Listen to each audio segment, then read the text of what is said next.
Well, last time you guys had purchased weapons from one of the finest forges in Cliffcrag, paying not even the slightest mind to the other two main forges in Cliffcrag. You were left by your mentor to pursue your own ends while he relocated to a new location on the south side of the island of Isenwell. You decided that your ends lie currently in Rowanwood, and uh, after that, probably Red Ash, where you might acquire some higher level enchantments as well as some information that could be useful to you. Before leaving, you did your own research at the Cliffcrag stacks, gaining a lot of information on a lot of topics, getting the most basic of directions from the archivist, and you also received some divine communications in varying regard. You then used the atlas given to you by Gurki to teleport to Rowanwood. Unfortunately, you overshot and now find yourself on the coastline of the Eastern Ocean. So now you stand on the shoreline of the Eastern Ocean coast on a very small, short beach. And music back up here. There are dunes about 30 feet away from you on the shore that separate the sands from the foothills of the plains before Rowanwood.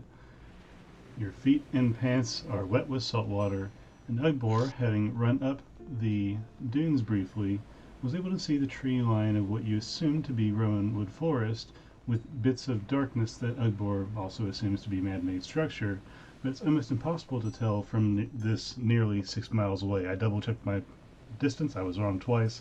You are 6 miles away. About 1 mile, 30 miles, 6 miles. Correct? Yep, correct. It was 1 mile, it was 25, now it's 6. God, we need a fucking better map. You do. You really do.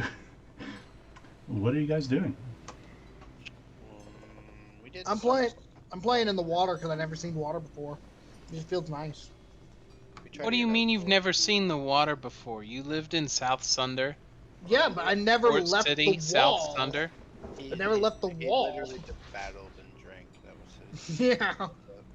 I've never seen this much water in one area. That's wild. I don't know about all that. I've enjoyed plenty of beautiful, quiet sceneries, and this is another marvelous one. Or I could take you back there if you'd like.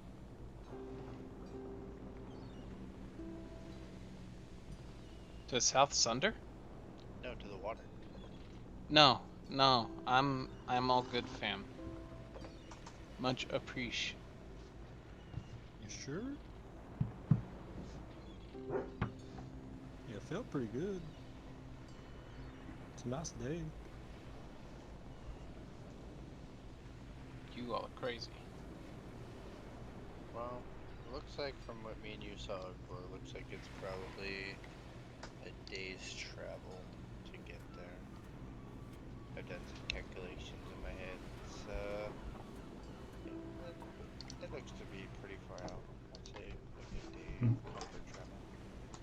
Well, how about, after everything that we've gone through and South Sunder and Cliff Crag, it's so beautiful and nice out here. How about we all just take the day, just relax on the beach? We tried that, but Ugbor is actually basically having a panic attack. So He's a big scaredy cat. What, you don't like water? doesn't seem like it. It seemed like he seemed to pour it out. I kind of hate that idea. Ugbor, the giant slayer, afraid of water. You know what I had to do to get to South Sunder? I had to have Vorik stab me, so that I had the vitriol to get up the ship. When I could just teleport you if I knew you. Well, I didn't know you back then. I'll see. Well, since you're too afraid. What do you mean in the we'll water, see? So it's my fault that we didn't meet? Yeah. Well, it wasn't mine. I never left South Sunder. Well, I'm going to try to see if there's something I can ride out here. Maybe I don't know, something big, glorious. Well, all we see in the distance is beautiful valleys and ominous. I don't know if we've seen any actual large creatures of any sort.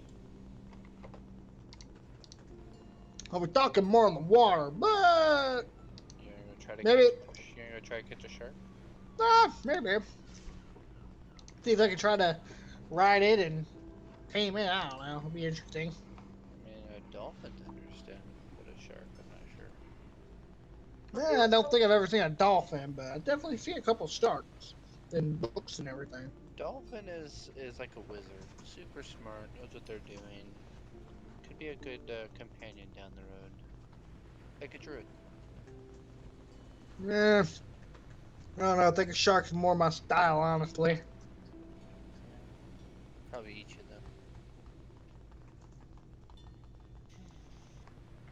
though. Speaking of shark, Alfred, your character icon is reverted again. Yeah, that's. I didn't even realize that, but yes, I will change that here in a second.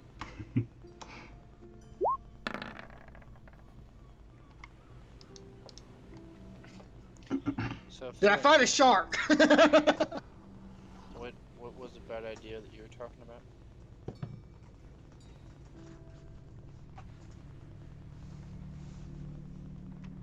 What bad idea? Flynn said that sounded like a bad idea before Alfred decided to go shark hunting. Actually, I believe his words were, "I hate that idea." I hate that idea. Which idea did you hate? Taking a beach day. Gotcha. Well, I landed 6 miles within range with the risk we took, so I guess we can't argue with the statistics of chance. What time of day is it, DM? It is about afternoon time, so somewhere in the 2 p.m. status. Alfred, despite your best attempts, there are no sharks in this little cove, this little shallow bay. Damn. I was hoping maybe I get some materials. So if we, so you said we're 6 miles out, so we're approximately 2 hours out. Well, Correct. the DM told us we were 6 miles out. I don't know exactly that our characters would. I measured it. It's fine. Okay, Actually, fair. too. That's fine. Okay, you measured it. So You went all the 6 way over miles there. and counted. is almost an hour and a half of leisurely walking. Yeah, it's like 19,000 steps. It's not too bad. I'll tell you what, Munson, make me a survival check. I'm actually good at survival. Let me take a look at my survival. 20, dirty 20. 20. Okay, with the 20, you see that the sun is at a different angle than you're used to, but you did teleport quite a ways down the continent. So what you thought was 2 o'clock is probably more along the lines of noon. Okay.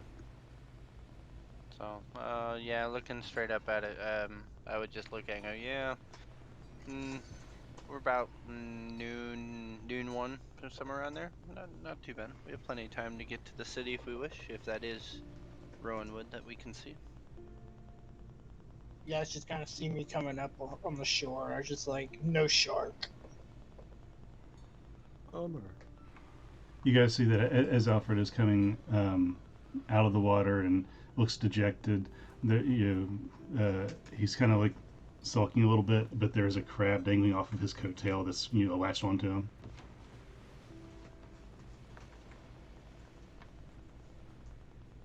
You found a friend there, buddy. So it seems. I shall name him Bob. After a couple steps out of the water, once the crab has surfaced in the air, he drops off.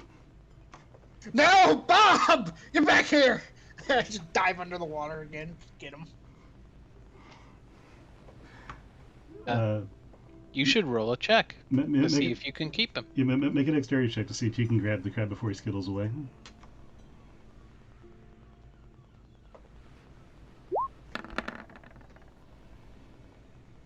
Seven doesn't make it. The crab in his natural environment is pretty fast and is able to evade your claws. Wah, wah. Well, I was never much of a friend of the ocean, so I guess it's better But I do wonder, since you guys travel a lot more than I have, and you think I might be able to find some fungal creatures of sorts in the area or the region. Fungal creature. Yes, fungal You mean creatures. you mean like one of those shroom things? Yes, yes. Ugbor shoots a sideways glance at Pell. I don't know, maybe the forest. I don't think a mushroom be standing on a beach or anywhere. Well, no, but it's not just necessarily a mushroom, but just something fungaloid of nature. Wait, what are you looking at? He's looking for some kind of fungal creature, mushroom being. He's looking for the fungus among us. I will He's fucking looking for kill something you. I will mushroom shaped, but not a mushroom. Well, I think I'm gonna start walking if anyone cares to join me. Much I'd love to stay here, Ugbor is right. We do have certain things we need to get done. Yeah, like not getting wet. No, it's just water, Ugbor. You'll be fine. Hey, wait, I do remember about mushroom people. Nice. Some place called Faropt. How you say that? How you spell it? How do you pronounce that, Dustin? Ferret.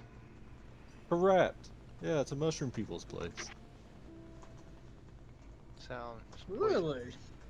Yeah, I just remembered it. Alfred and Flint and Munson, you guys, as far as you're aware, Ferret, I'm sorry, Matt, I sent you the wrong name. Tarmer is what I meant. So, Tarmer. Tarmer is actually a city that was once a city but is no longer. It's been abandoned because it seems to be home to something not necessarily dangerous but overall creepy that nobody wants to be around or deal with. You're not exactly sure what's there, but you know that it's basically an abandoned town. So we could claim the town. Interesting. Sounds like a plan. We could claim the town and generate an income. I'll be the mayor. But I need the fungal thing. For what? Well, maybe you can find some of your fungal whatevers.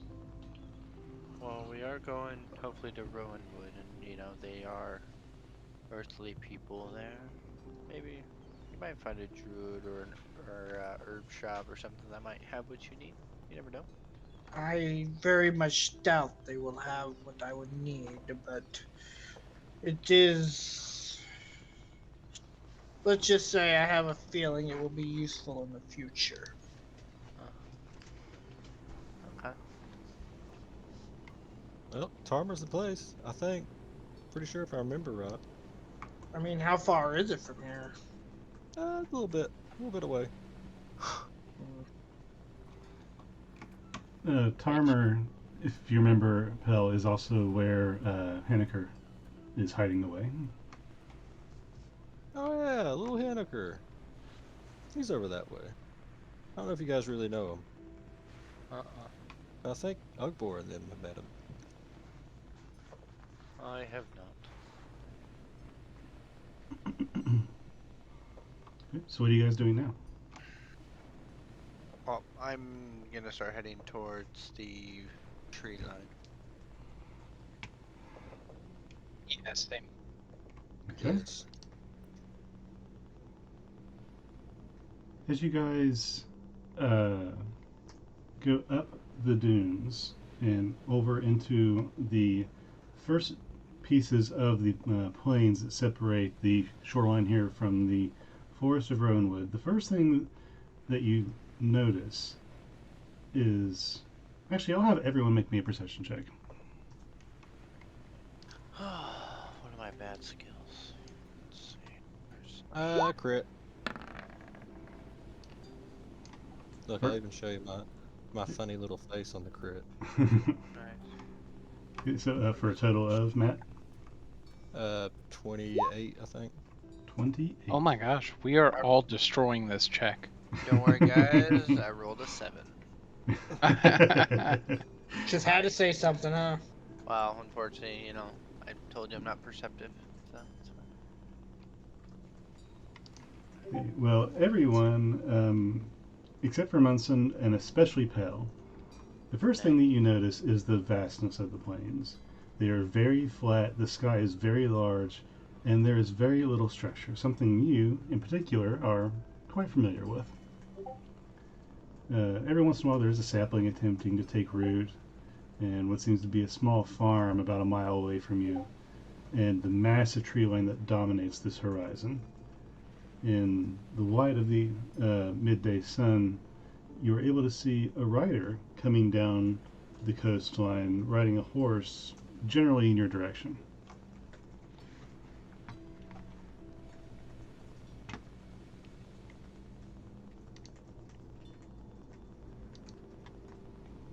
Like, is he obviously coming at us or just walking? He's riding a horse down the shoreline on the grass side, not on the beach, but he's up on the grass where you are on the plains, riding down the shoreline towards you from what would be your right. Well, doesn't seem there's anywhere to hide. I can make him vanish. Oh, that's not the goal. Send him to the nether realm. I was going to. If you guys are just waiting, the horse eventually gallops up to a stop before you as the rider stops him. The rider's human, and even though he comes from, he's human even though he comes from the shoreline, apparently skirting the edge of the Rowanwood forest. He stops and looks over your group. Who are you, and where does your allegiance lie? Hey, I'm Pale. With Gurky, I think.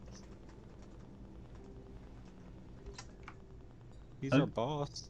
Ugbor, you notice that beneath his gray cloak that he's not wearing any kind of face covering or anything. He's clean shaven, has short brown hair. It's been very blocked off, maintained human style, and underneath this his gray cloak, you see peeking through little bits of gold and red, which are Empire colors.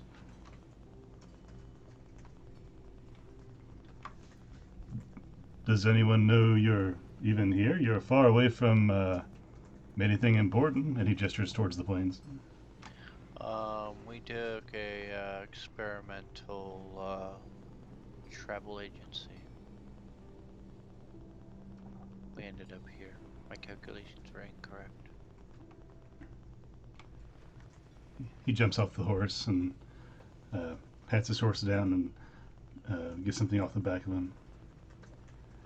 Good. Some could say you're pretty far from anything. Are those Empire collars?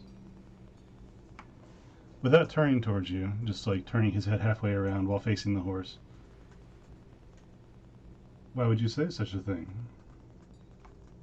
It's just the collar scheme of your getup here. It feels like I've seen it before. Back around my hometown. Your hometown? I'm assuming you can only mean Treston. Yeah.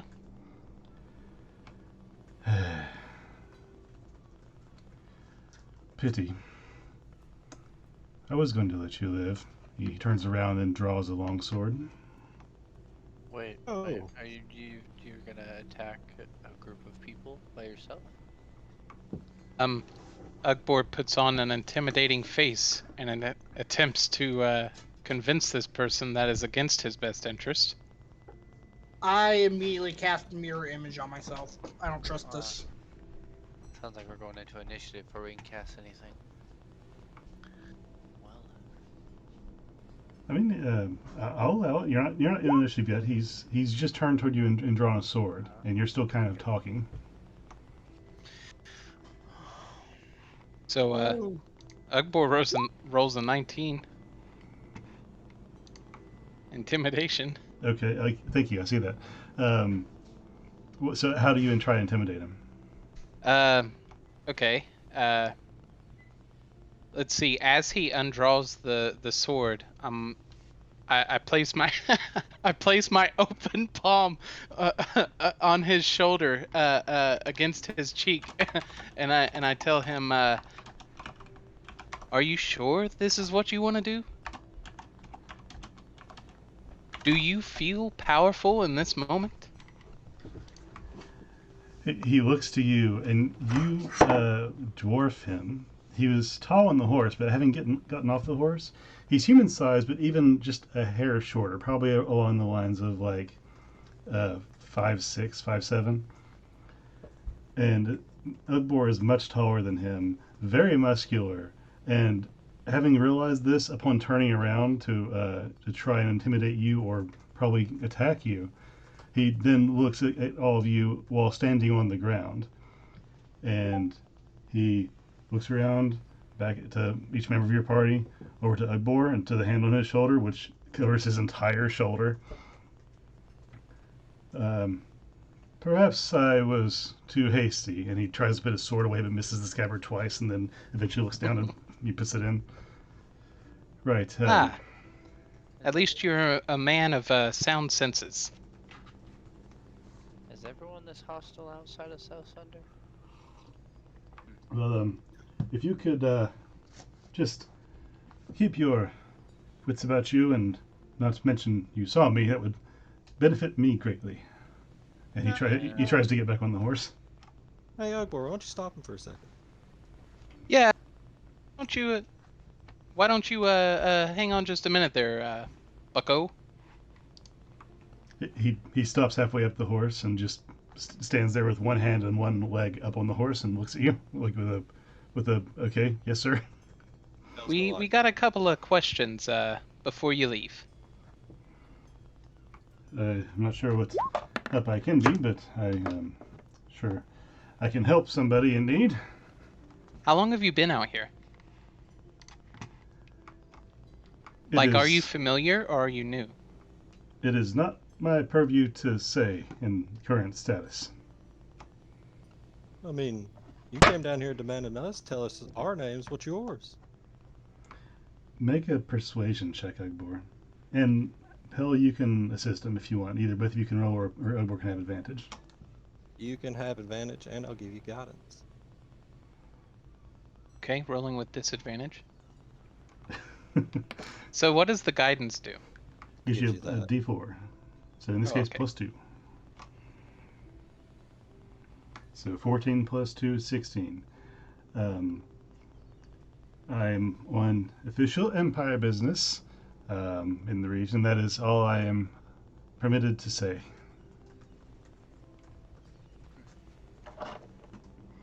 I really must be going now. I am quite late for tea. Very important date, eh? Yes.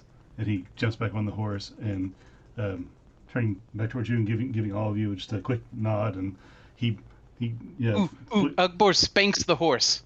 you spank the horse as he flicks the reins, and the horse bolts off. As he does, a couple pieces of stuff fly off the back of his saddlebag and onto the ground before you, and he just his horse is bolting. He's gone. I cast Firebolt at like not at him, but like by him, just be like, just watch yourself. Okay, your firebolt flies and hits the road 20 feet in front of you, just behind his horse, which makes the horse gallop even faster. Is that Good. is that a cantrip or is that a Yeah, it's a one? cantrip. I wasn't gonna waste a fucking spell slot for a fucking flavor thing like that. I thought about dominating him. It would have been funny. Ugbor intimidates somebody. Alfred's like, I cast fireball. The way I envision that scene playing out is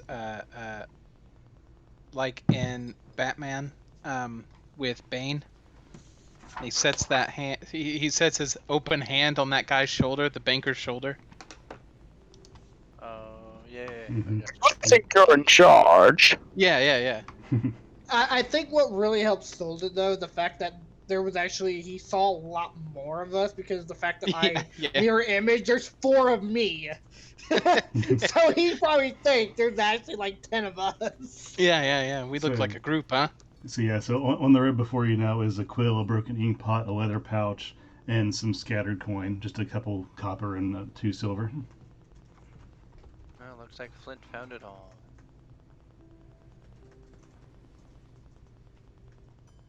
Well, Ugbor actually watches the direction of the horse. Where does it go? It continues down the coast. Okay, away from where it had originally came. Correct. It continues on its path. well, that was strange. Weird. Huh. You got Or is real mad whenever you is- were like, "I'm from here." Yeah. Well, it's kind of not okay for them to be over here. Well, yeah, and the Empire shouldn't These be lands are nowhere ruled near by here. the succinct, right?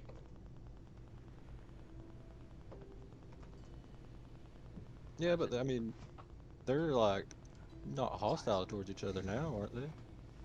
Well, They're not allies by any they're not warring.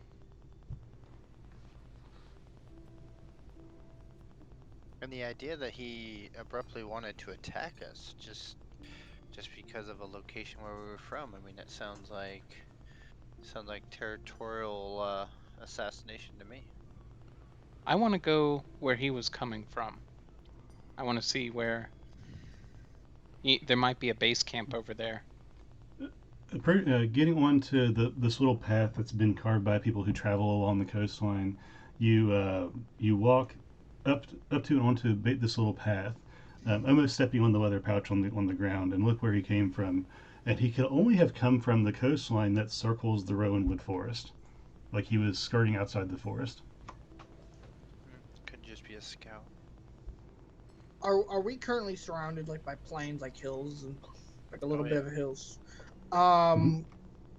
Okay. I want to take just a short amount of time just searching the ground for a certain plant. Okay, what kind of plant are you looking Okay. for?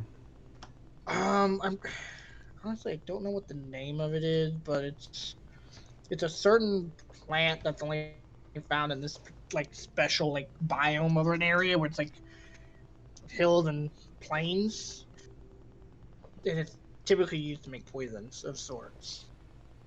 Alfred, Okay. is it an actual item in D&D 5e? Yes. Could you search it from Roll20 and maybe share its description in the chat? I actually got it here. It's called Mother's Worry. Ooh. It just says this toxin most visibly resembles milk. Wait, hold up. Yeah, this toxin mostly visibly resembles milk and comes from the stems of a plant that grows high on the side of hills. While local goats have learned to avoid eating the plant, people have learned that by harvesting the liquid and distilling it, they can create a mild toxin that can cause unconsciousness or even death. Those affected by the toxin begin breathing shallowly as their airways are slowly constricted. Does it give you what type of region it comes from, or should it just say like It plain? just says on the side of hills, really. Okay. Make a survival check And if you want to search for it. and judging from the back, back painting, it seems perfect for it. You said survival check? Correct.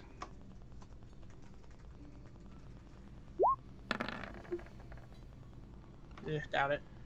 No, looking around, this is very sandy soil. You are looking out around and about plains, and in the distance there is a forest and hills and the mountains in the far distance. But here it's just a couple little sand dunes and things to keep the dirt in place from the ocean.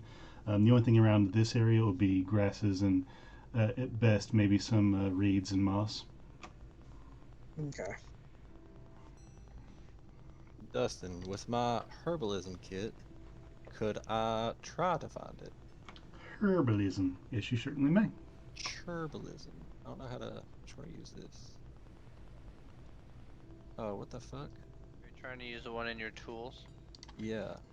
So what you want to do is go to your tools where it says Herbal Kit on the right. There'll be a little cogwheel in the attribute section. Click the cogwheel and then the attribute you'd be proficient in. I think Pell's on D&D Beyond. Yeah, I'm on Oh, got D&D, you. y'all. Never mind. Fuck that shit. Hold on. Can't help you. Let's think. So you may roll survival check as well, and then add your proficiency bonus to that as well. So if you're proficient with your herbalism kit. Yeah. So yeah, using the kit, you use your knowledge sketches in the book in this kit, and what you know Jesus. of plants to look around, and comparing the plants that are around you to your notes in this kit and some small samples that are tucked away. You have the tools to harvest plants that you do find, like small little blades that are able to nick off branches and little stalks. But looking at the notes for the plants of this region and the plant that were described, you you don't think that it exists in this region. You think it's probably more of an inland type plant. Yeah, I don't think it's around here. If you had to guess, you think it would be in the mountainous area somewhere around Tarmers, Furapt, Cliff Craig, somewhere with higher peaks. Sounds Yeah. like Tormag might be a good place to visit just for different varieties of resources. I think I seem to remember quite a bit of different particular substances that It's also require most. so I will say also since Palinel rolled so high with his herbalism kit, you would realize that a lot of these plants you bought in this kit. So a lot of things are probably available for purchase somewhere if you find the right vendor of some sort. Probably just bought it somewhere. That's what I was saying.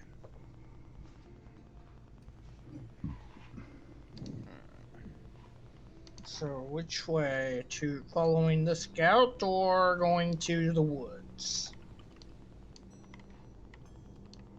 I mean, we can see Rowanwood, can't we? You think you can. It's very hard from this distance, but you think you can see structures along the tree line. Yeah, I was just head to the tree line to see if we were near Rowanwood or not, based off my teleportation calculations. Okay. Is anybody picking up anything that the scout dropped? Flint did an investigation for it, I believe.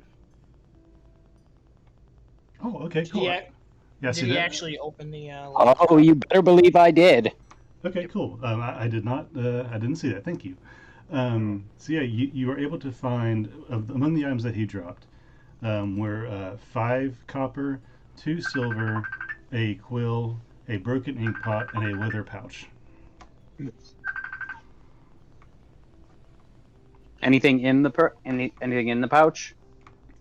Yeah, as you open the pouch, it's a long pouch, about 12 inches long and 6 inches high. Ugbor, can you open the package I sent you and tell him what's in the pouch? Oh.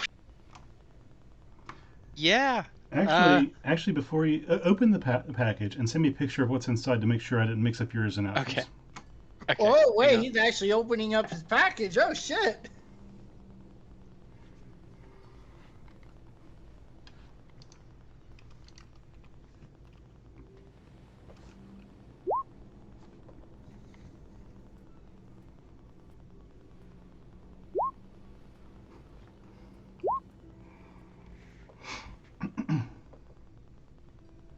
All right.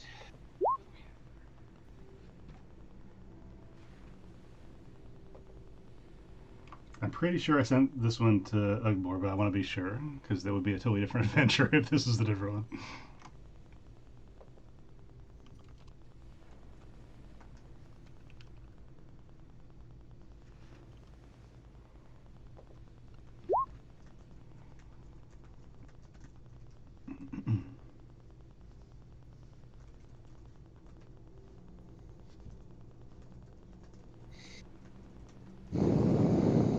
The suspense.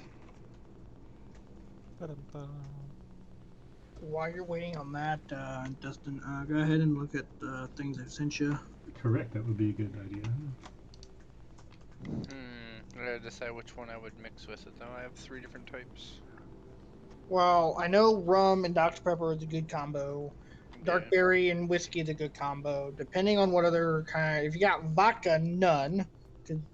It actually didn't do too bad with Amsterdam vodka last time, but it just wasn't really suited for me. Wait, hold up. You had, ugh. I don't know, just dark mixed with light just does not work well with me personally. Vodka for me is more like the things like pink lemonade or That's normally for the wife, actually. yeah. I have some edits, but I'm totally cool with that. I want to Oh change. yeah. Yeah, I want to change the DC and some other things, but that's totally cool. And what about the nodula? I thought that was kind of a cool idea to have.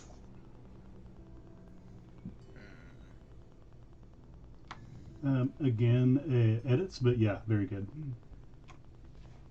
Yeah, I'll get back Yeah. to you on those edits, but yeah, I'm good with that. Oh yeah, no, it's just I'm cool with the edit. It's just more of the idea behind them. Totally, yeah. Yeah, that's cool. We thinking more like a Scottish whiskey, or we thinking more Americanized whiskey? Ooh, I was thinking more British whiskey. I don't have a British one on me right now. Ooh. Um, I don't know. What it kind of depends on the actual whiskey themselves. Like what Scottish whiskey you got and what American whiskey you got. no, that's not correct. So, yeah, that's not the right one. So, Anthony took that one back away. Savant, open your package and send me a picture of it. I think you have the correct one. What I have, I don't think it's Scotch actually. I think it's Irish whiskey. Sorry. I have Jameson and I have Pendleton, and then I also have a cinnamon whiskey. But a cinnamon really wouldn't work with the Dr Pepper. No, cinnamon whiskey is more for. I just straight drink that. Yeah. Did you hear me, Savant? Yeah, I'm trying it. You got this taped pretty good. Okay. He taped it with love. Yeah. Taped it more with stubborn than anything. They're similar, but I don't want to get them mixed up, and I think I know the difference between the two. Okay. Jesus Christ, how much fucking tape did you get in this thing? I put like one thing, I think.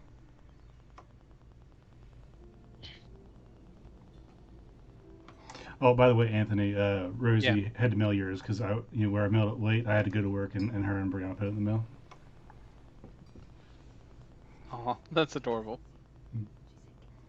Apparently, she sent kisses with it.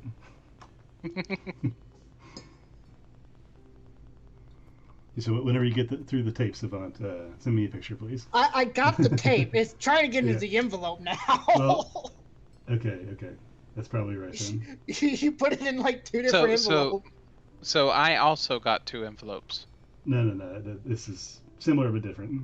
Okay, fair enough. His like mine was like in a yellow like FedEx envelope, and then it was like just a normal letter envelope inside, taped together from that. And inside that's another envelope. God damn it! It's just envelope. Is this It's envelopes all the way down to about the size of a micro sim. He was a fucking postal worker. Now insert the sim into your computer. Now watch this 30-minute ad. Yes. Hey, for real though, what's up with unpaid YouTube having 30-minute ads? What's that about? Because YouTube sucks these days. Oh my god. I was over at my mom's house and she had her grandkids over, and they were on YouTube, and it was like running a 47-minute ad about business finances, and I'm all like, this is YouTube Kids. 47-minute ad presentation on business finance for 5-year-olds? Never start too young. Okay, not gonna lie, I really like that. I really want to get into that kind of stuff. Get into 45-minute ads? No, what he sent me. Don't open it all the way. Just I haven't. I'm sending it to you now, but just initial thing, I kind of would like to get into that. It's not hard.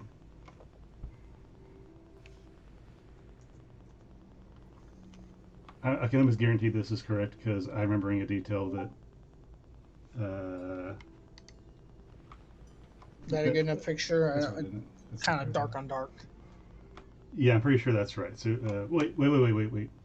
No. I remember. Okay, sorry. Yeah, I was right the first time. Put that back away, Anthony.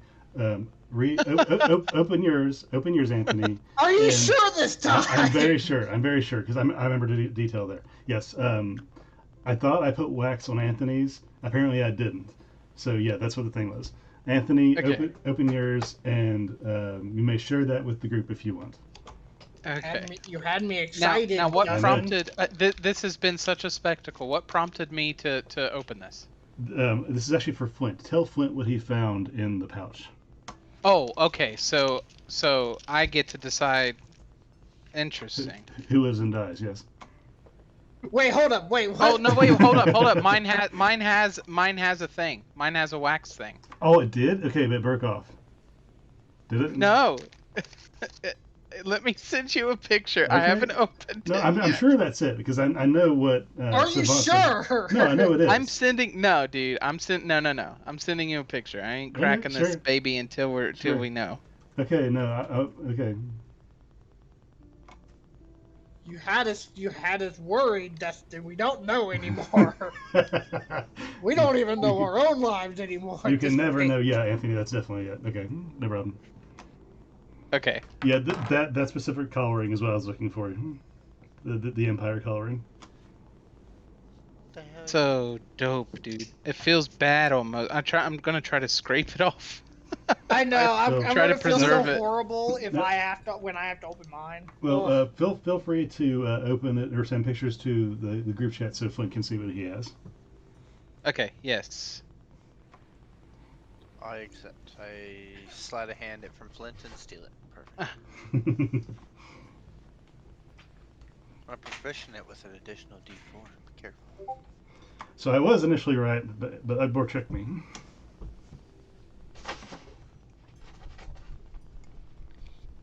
Interesting. He said So, no. so Flint, you find that letter. What are you gonna do with it? Burn it. I'm going to open it. Okay, so Udbor, open the letter and present us with the contents. Opening the letter. The wax is tricky. Oh, if the wax is tricky for you, then I don't want to know about me. It took me fucking forever to get through the fucking tapes. Well, what I ended up doing is just a little bend back and forth to snap the wax. That way, when it folds back together, the seal is complete again. You can always reheat it too that way. True. Okay, opening the letter. Holy crap. He had this typed out. This is very nice. Oh, you should have handwritten it in fucking quill and fucking ink. Oh, shit. Hey, I'll start doing that when I'm a paid DM. Well, shit. What's your cost? I'll pay you in pizza. That's what I'm doing for the other DM.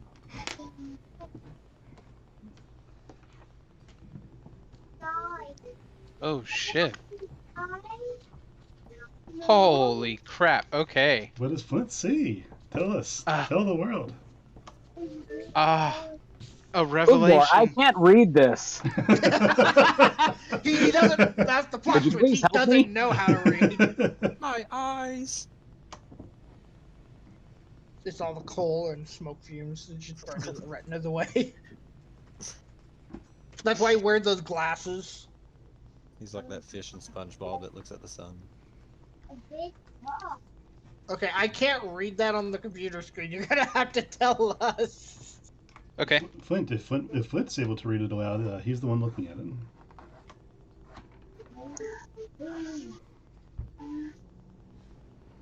No, Flint can't do it. He quit. He just quit writing. he literally, we literally heard, and then he was gone. Just, Oh my goodness. and then DC. Oh no. Just perfect comedic timing. Oh, the perfectly cut scream or something. Beer back. Oh goodness.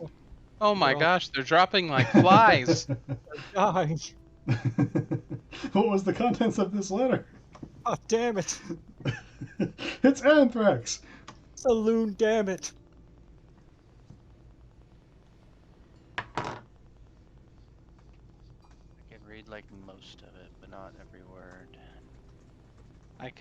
can read it if need be. And you know what? If it sucks because I haven't read aloud in a while, Ugbor is an orc, and he is silly. In character.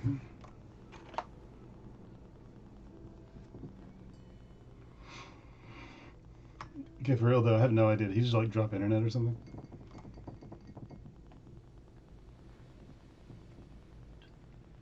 Dude, it was the best timing ever for an internet disconnect. That was amazing. Just the fact that we heard the inhale as he Holy was about hell! to I just like my phone just kicked out. Oh, that was after I read amazing, the whole dude. damn thing. That was perfectly cut. It was so fantastic. Yes, Savant went to look for you. Ugbor, why don't you take it away? You have the, Okay. Sure. you have the sure. letter. Yes. It's small on my screen. Oh, let's see. Oh, fuck, Emperor yeah. Adelcaster has confirmed that the incursion went as described. Our fleets are en route to intercept what remains of the city. She has assured that the deception of the demon cat has been successful as well, and he has no path back. It is now imperative to get our operatives out of the districts. Ottoman has already been retrieved from Bayside, but Jacobs is unable to remove himself from his position at this time. Mr. Foster will remain in his secluded yet useful position. Our focus is retrieval of the intel operatives while we install our militant forces. Your goal, Master DM, what? Master Remanovian? Remen Run him Remenvar. over. Remenvar. Remanivore? Okay. Sure. Your goal, Master Remanivore, is to oversee this exchange while continuing your search within the sand plate. Do not use magical. Do not use magical communication, as it seems it can be monitored to some degree. Adelcaster Rain, General Weston. Weston. So now does Flint? Feels like we probably shouldn't have let him get away, hey? Yes, that seems like a bad move. Shit. Shit. Well, you win some, you lose some. I mean, we could potentially still catch up to him. I don't know. He's got a horse. No.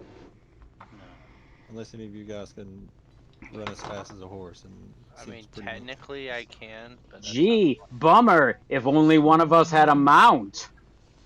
not... Well, you could have got a goat. I told you that. Or a Or big a dog. ram. Sorry, a ram. I was looking for a big dog. If only I don't think a ram would have served our purposes. Rams are fast. Okay, don't ever judge a ram. Growing up, the squad leaders would tell us these tales of these orcs that would ride these giant bats in the night to destroy the elves and the dwarves and take back the land that was originally ours. The fuck Wow, are I hope I can you get one of on? those. Damn. Alfred is just looking at Ugbor just like, the fuck are you on? Oh yeah, guys, he's kind of racist.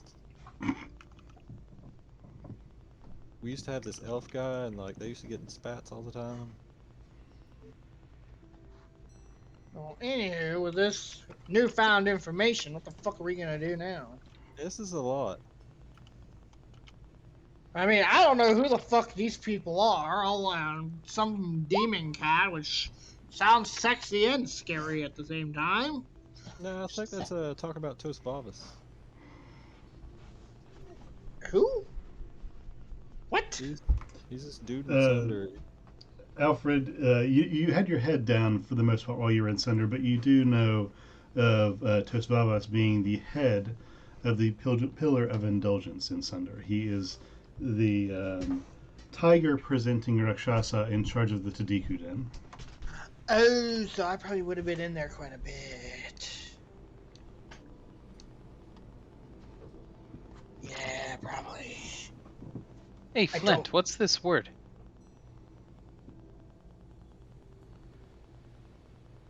Hey, Munson. Which word? Yes. How can I help you? So, you know what they're talking about when it's talking about magical communication being monitored? It's this one right here. In my opinion, it would be the ability to um, Incursion. have like an Incursion. long distance. Did I say invasion? Yeah, you did. Whoops. It happens.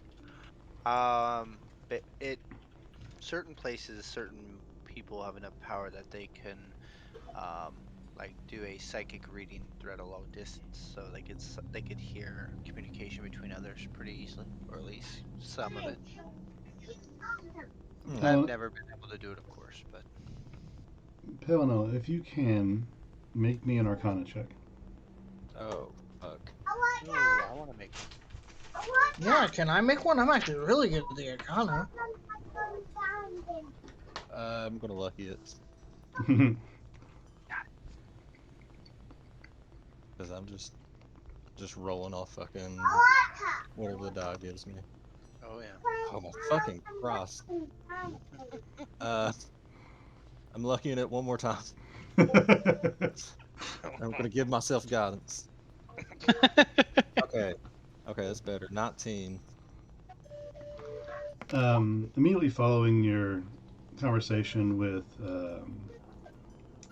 Munson, you're thinking about monitoring people magically, and then your mind drifts towards the anti-scrying token you're currently attuned to. But what if I have this? And I like pull it out. What is it? It's this little token that's supposed to prevent people from scrying on me. May I see I that used to real have quick? one of those too. Don't have one of those. And then we got rich. Now we Oh, have the tragedy. Didn't Vork have like a million of them?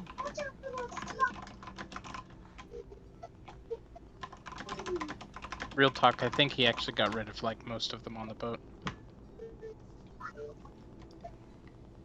The only thing I remember being rid off the boat was me throwing that stupid fucking orb I found. If you ask Boric, he would have, I think, 6 left in his inventory. Is 6 foot left? It's these tokens of anti-scrying. Oh, you have to attune to them. Yeah, Hmm. there he is. Hey, Vork! Voric Hexana. You have entered just in time to die. Oh, too soon? Vork just, he just kind of looks around for the first time, just fucking sees 10 of us. In total.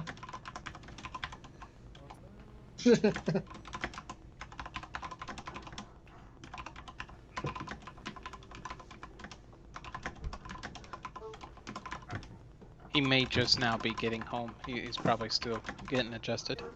I am. How should we get there? Y'all there? Yeah, we're Yeah, here. You're Yeah. coming in real low though. yeah. That's kind of something I could kind of do something like that. It's not necessarily the same as scrying, but Which way?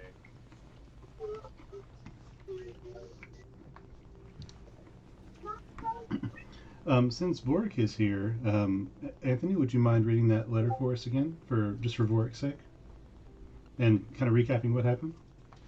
Yeah, sure. So,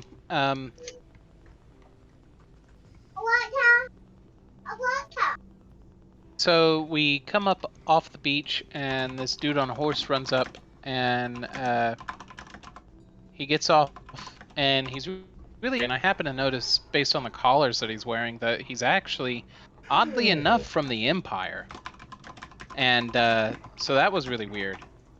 And I made the mistake to ask him about it, and he was gonna attack us, but I intimidated him down, and he ran off. But amongst some things that fell from him as he ran was this letter. And I will now read the contents of the letter. Oh, is this your gift? Do what? Is this your mystery gift? Yes. Took Dustin 5 tries to figure out who's actually had what. Listen. Ugbor showed me the backside of the letter, which confused me. Yeah, dude, No. all I can say is I hope you watch the YouTube upload because it was hilarious for about 10 minutes, so. Listen, Now, the only Alfred, thing you have to I put it feel like- all back in the same envelope. Yeah, I The only just thing shoved I it made back there- into the yellow one. I just threw away the fucking letter envelope. I wasn't getting into that again. Somebody's always in the bathroom. What are they doing? Just in the bathroom. Who? There was never not anybody in there, so I just got out.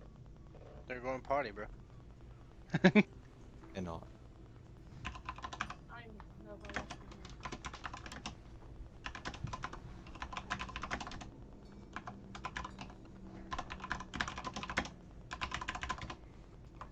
here. Ugbor, you want to read the passage for us? Oh, I was waiting on Forik. Oh, did he go? I didn't hear that. I'm good. Oh, okay. Emperor Adelcaster has confirmed that the incursion went as described. Our fleets are en route to intercept what remains of the city. She has assured that the deception of the demon cat has been successful as well, and he has no path back, whatever that means. It is now imperative to get our operatives out of the districts. Ottoman has already been retrieved from Bayside, but Jacobs is unable to remove himself from his position at this time.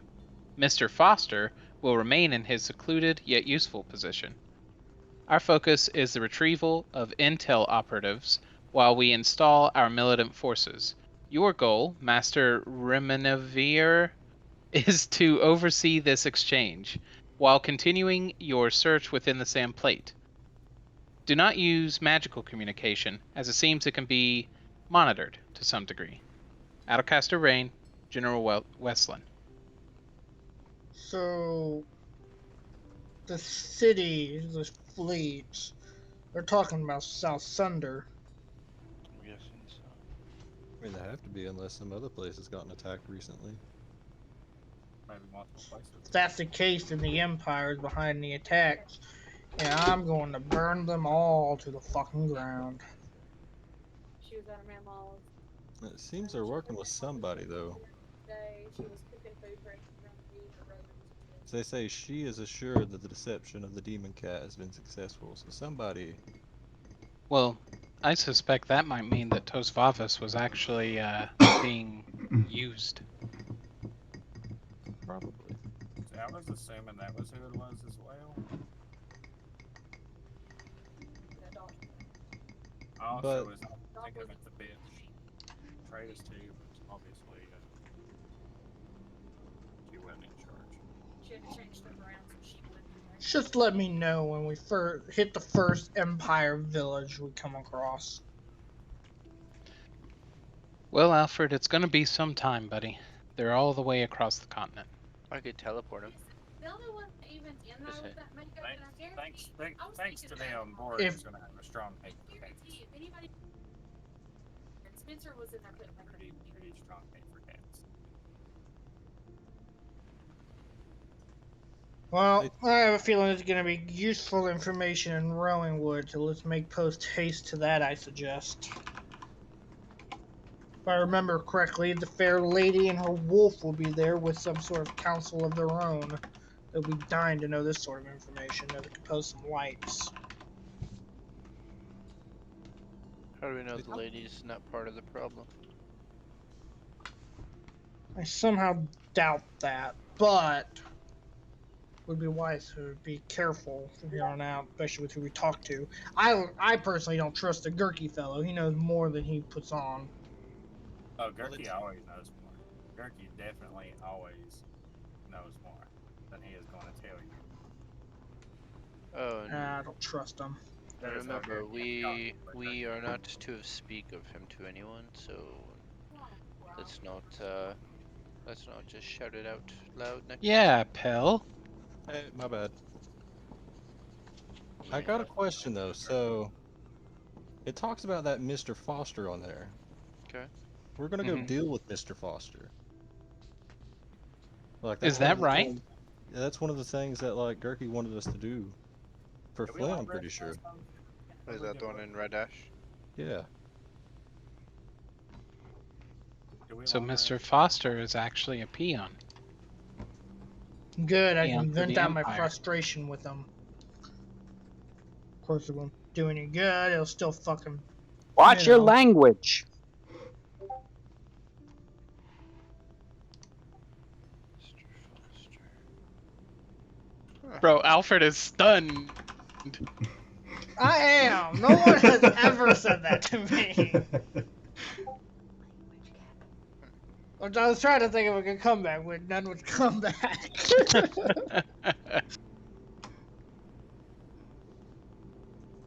Work has me fucking tired, man. I can't think of quick fucking wits over here.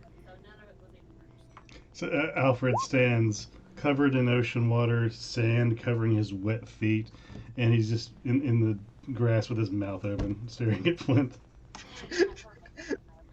You don't Just a- upset the little people. Just a defeated man.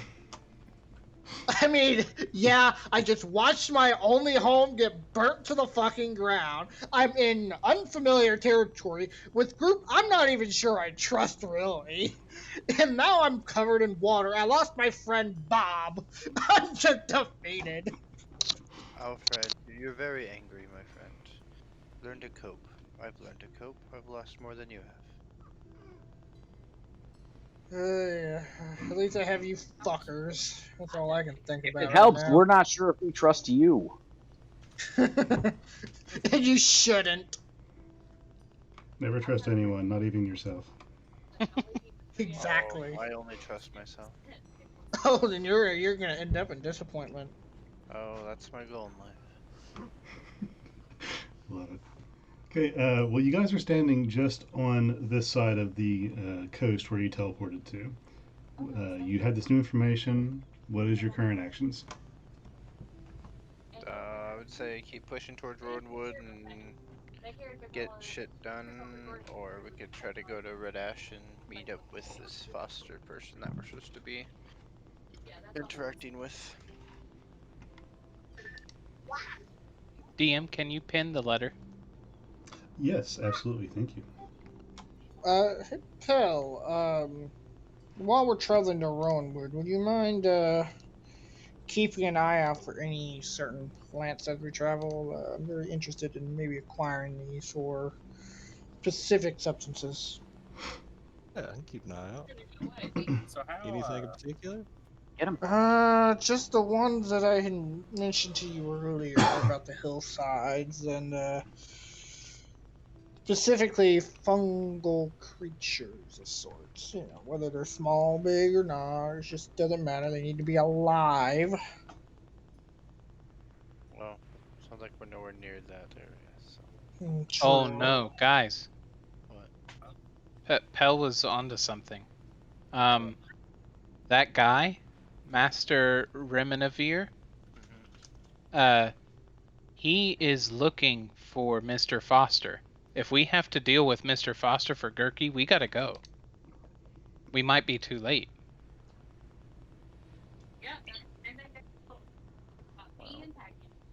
Well, let's.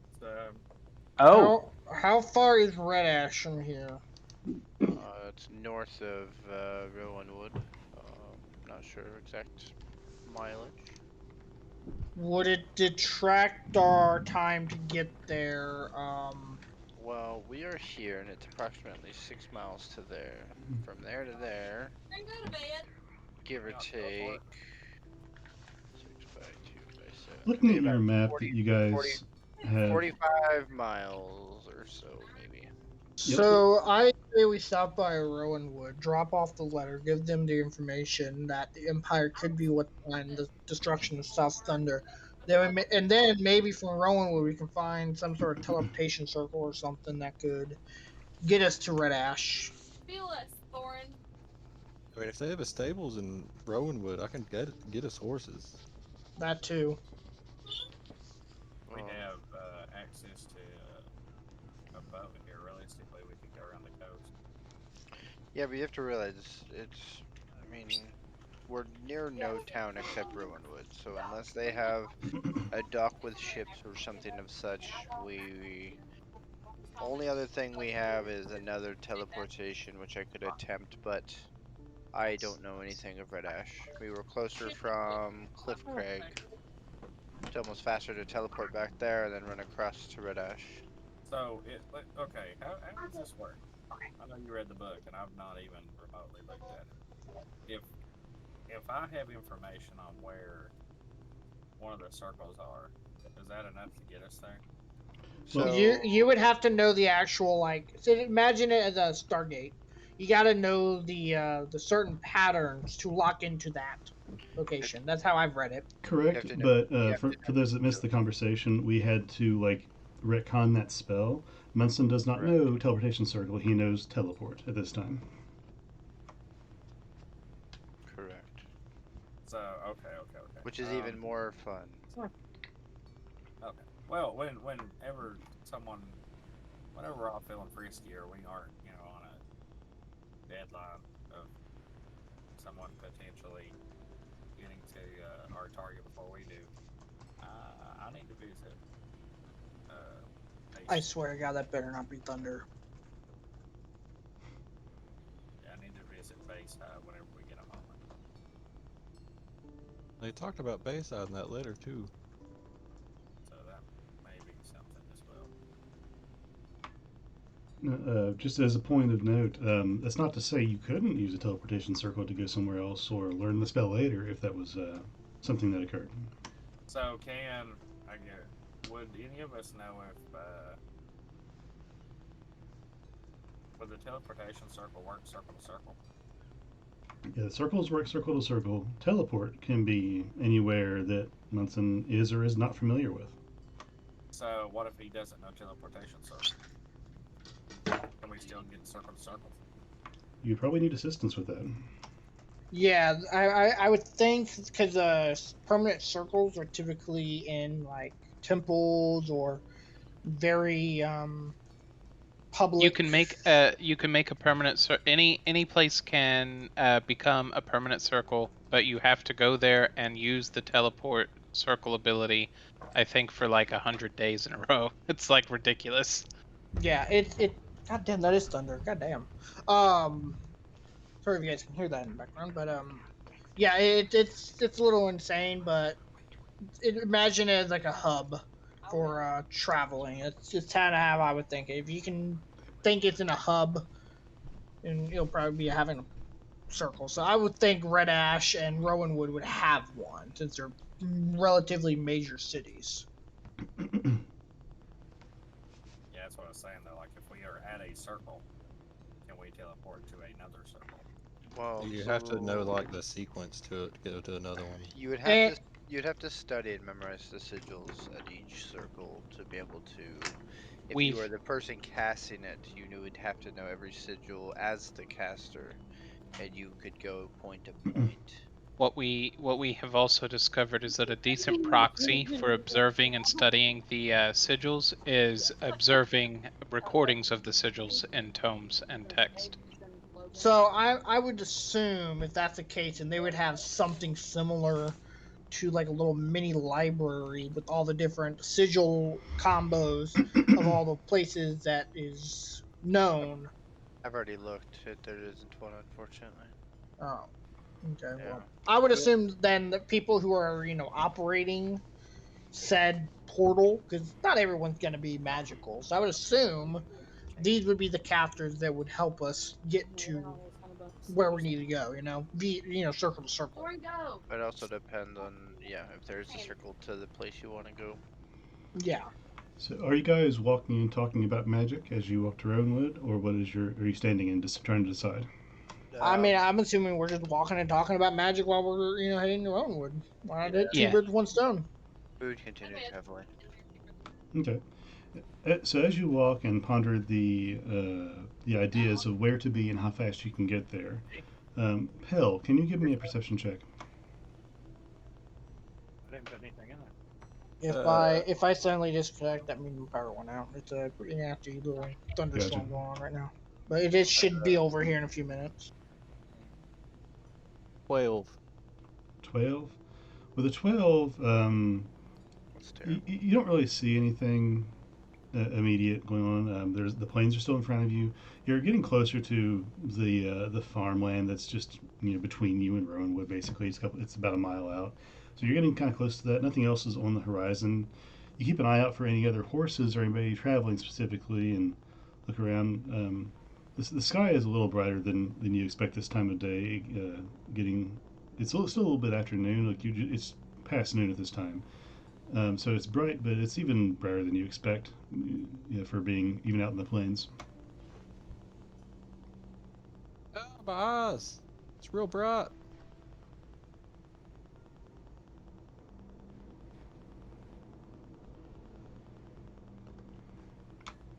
Vorik, I'll have you make a perception check as well. It's too bright for my eyes, Vorik. Help. We're under attack by the sun. Help. It's the angry sun from Mario 3.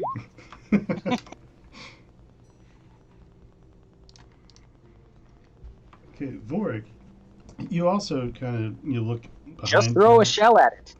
and you don't see anything on the horizon or anything immediate.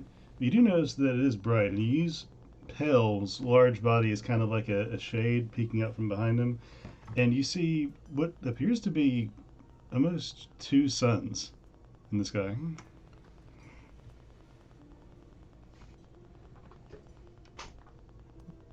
The sun killed him. You go there. Yeah, we're here. Do you hear me? Yeah, my Discord had a fucking heart attack.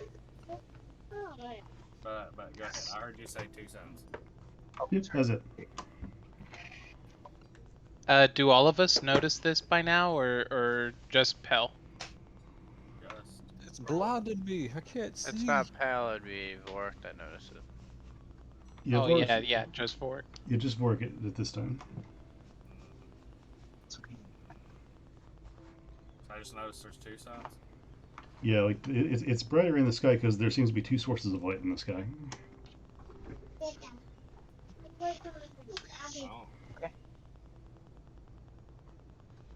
Oh. So we're on Tatooine, guys. So that's scary to say. So we're on Tatooine. Well, Vorik, why is it so bright? I'm just gonna point out that there are 2 giant balls of fire in the sky that we're unsure of where they come from. What? And where they go at night. Okay, who teleported This is an us affront to to a whole Groomsh. Who teleported us to another dimension? And Wasn't me.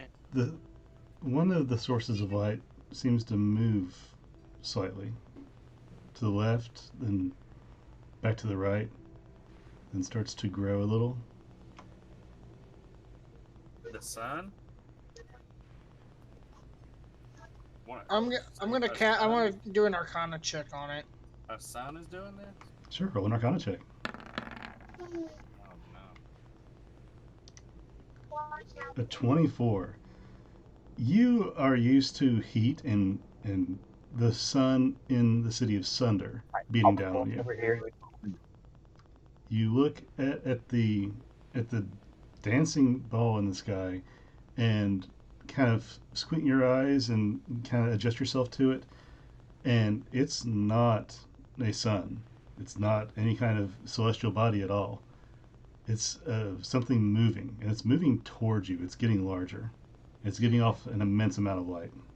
Do I know if it's hostile? I'm pretty sure it's fairly hostile. We should probably hightail it. Yeah, I would say let's God, my eyes. get the fuck out of here. Look at the ground and run fast. Suddenly, the object dives very quickly towards the ground and dives at the farm that's about 150 feet from you at this point. And I assume, like, meteor. Is it actually like light? Like, is it just light, or is it like actual fire? It seems to be fire of some sort. I Like, want to just cast streaking- control. I want to cast control flames on it. Then Okay, what's the range on control flames? that is actually a good question. Oh, I don't think it's 60 feet close to us. No, it's 150. I want to like try to get as close as possible to do that. Like, Ugbor, can you like throw me like as far as you can, and I'll just sprint the rest of the way there. You know, I don't know. How much do you weigh? Oh, that's a good question. Don't you know that you don't ask people their weight? You weigh 275 pounds. Sure, we'll go with that. I don't actually have a weight thing on here, but we'll go 270 pounds. I don't think I'm gonna be able to get you the distance you need. No, but I can probably sprint the rest as long as No, it'll hit before you even get 6 seconds out. It's fine. Well, then let's get close to that farm field. If anything, I can control the fires that will cause from hitting it. Okay, I second that. All right. As you We guys, just lost Boric. yeah, I saw that. Actually, hold up. Actually, I might actually be able to get there with something real quick. Trying to remember what the range is for this actually is. Does that seem like a... I don't know, does it seem like a magical flame, or does it seem more like innate, like natural from something? I guess with it maneuvering like it is, it'd be more of a magical base, someone casting it. I'll have you make an Arcana check real quick.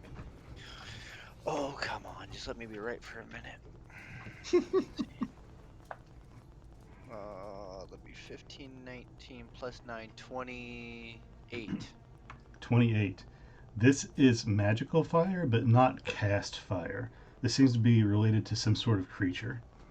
And just So it is something to be done with control flames then. No. as you guys start running towards this farm, you hear like the terrified bleat of a cow, followed by and you guys see this giant beast just thrashing in a field next to the farmhouse. So I'll have you guys go ahead and place yourselves on this map here. I could have dimension doored straight to the farmhouse and controlled it there. Just on the southernmost side of the map. You think I'm gonna charge towards that? Oh, you guys are funny. I want to try to tame that. Oh, he'll tame you, alright. I want to tame it. Oh man, this thing is huge. It's just, it's hungry. What do you guys expect? So what are you guys doing? We're waiting till everyone gets on the board. Oh, I see that. Yeah. I have an 8 in animal healing skill. There's a decent chance I might be able to try to tame this thing. If you guys can help me. You drop your token on the southern part of the map, and then we're going to, I think, roll initiative or something. How do we drop tokens? Go to your character in the journal and then click on your name and drag it over.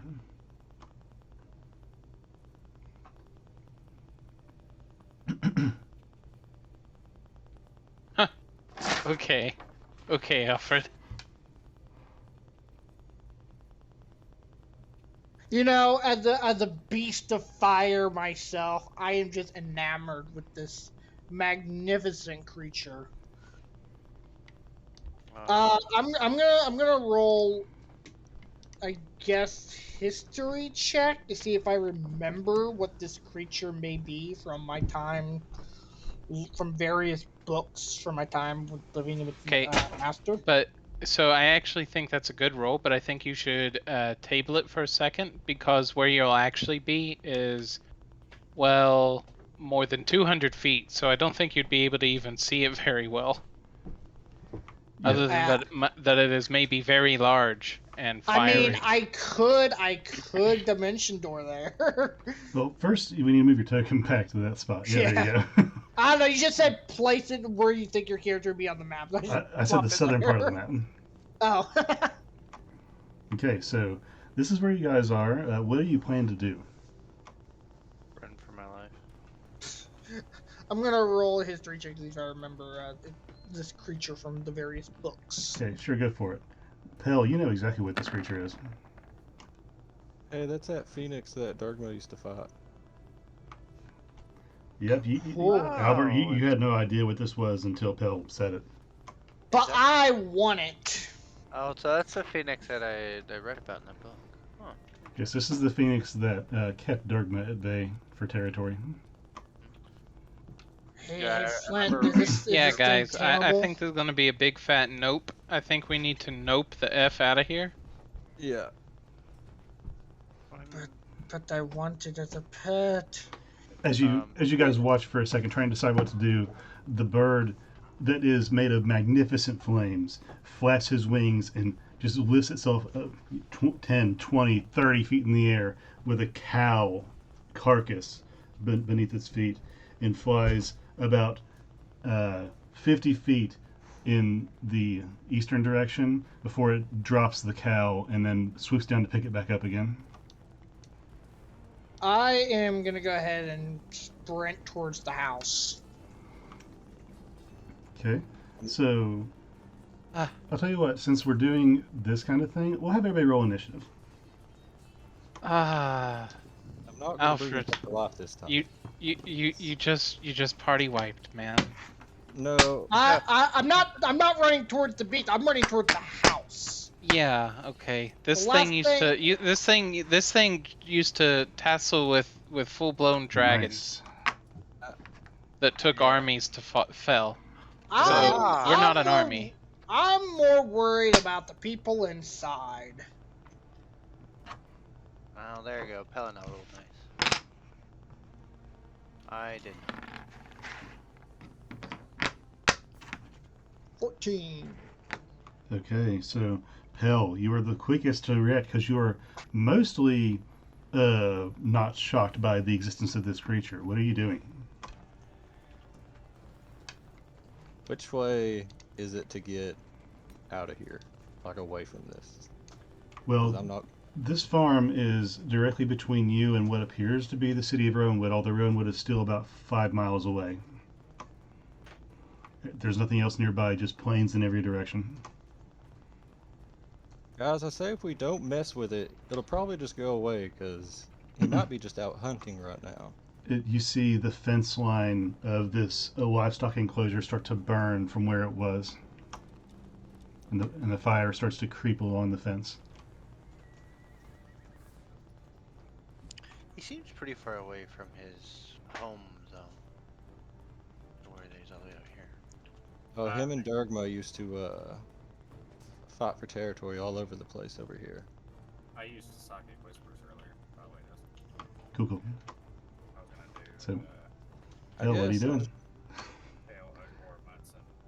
I for some reason forgot how to use the marker. Never mind.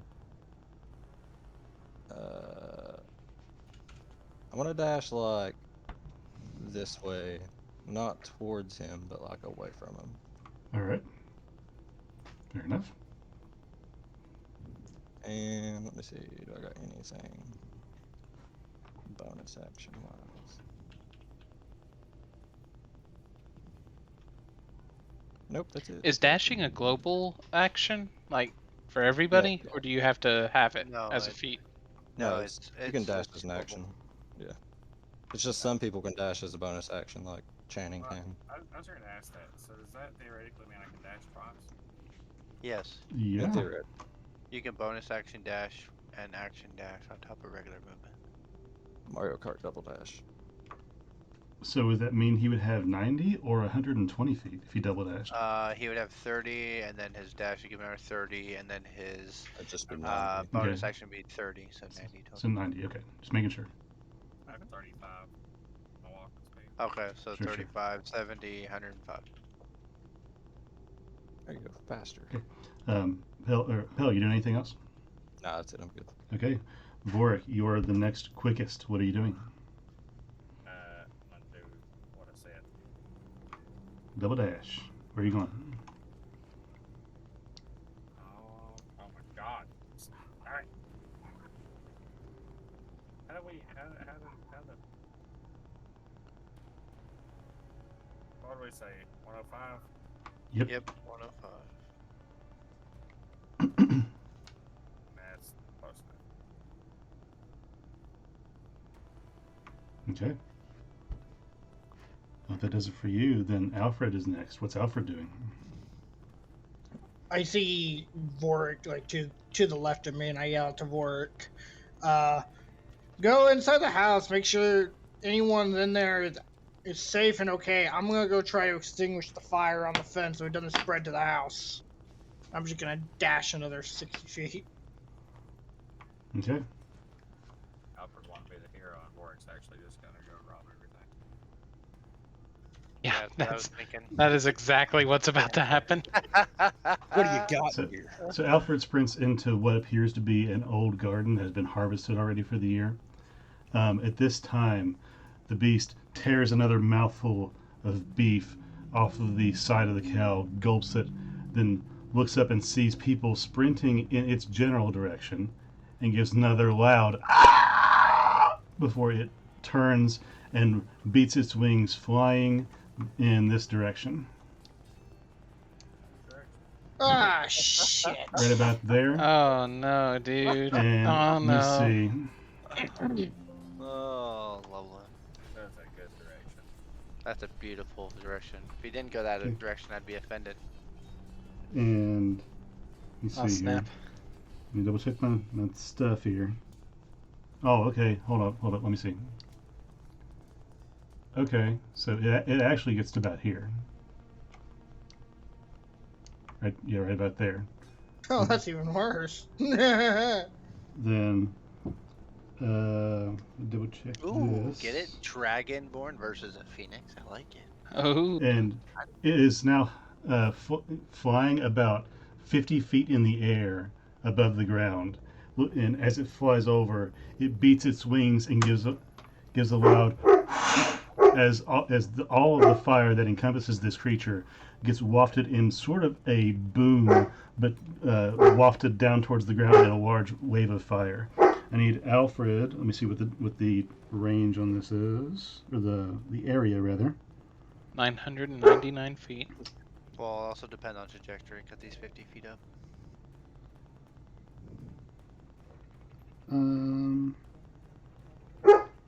Oh, never mind. I was looking at the wrong thing. My bad. No, the fire doesn't come from around him. It comes from his mouth. He balks a burst of fire out of his mouth at Alfred. That's the one I meant to do. And he is going to cast this if I can find it. Let me see. Does anyone have any water spells handy? I'm a water spell. So the Hell, fire I is going use his water to. gun. That's a 7 plus 8, 15. Does a 15 hit? Do I have to answer? Yeah, sure do. Wah, wah. It does. Okay, so you take 17 points of radiant damage. And the fire just dances around your body in a white, sort of colored flame dance. With that, it's Ugbor's turn. Is he not resistant to fire?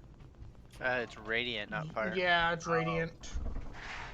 That's kind of what I was hoping. It'd be a little bit fiery, but no, it's apparently a fucking holy phoenix.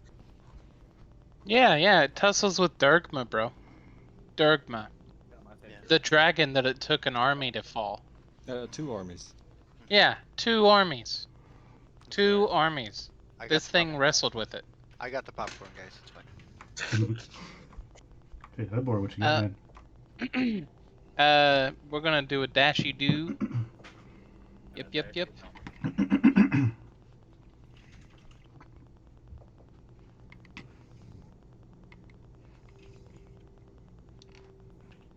Right about there. And I am my turn. All right.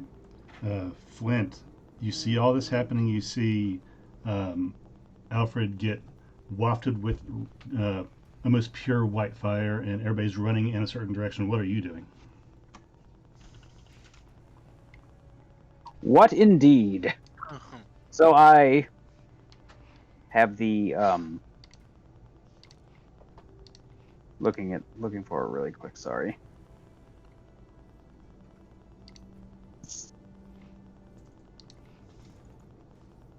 All right. I have the shadow touched feat, which allows me to cast invisibility once a day. So I'm going to do that. You're noping out of existence. Okay. So you are now invisible, correct? Correct. No need for a shadow or And anything. what's that? No need for shadows or anything like that. Just it's called shadow touch, but you don't need shadows to be invisible. No. Cool. Just making sure. Please It proceed. just says that I have the spell that I can cast once a day. Excellent. Okay, please proceed. Okay, and then I will just to top it off, I will go ahead and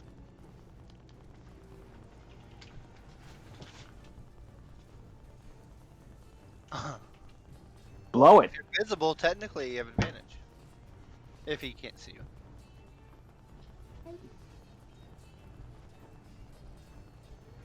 It's focused on Um, me. I think it has advantage. Well, depend on it.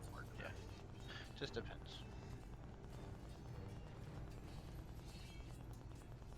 Could also have true sight. Accurate.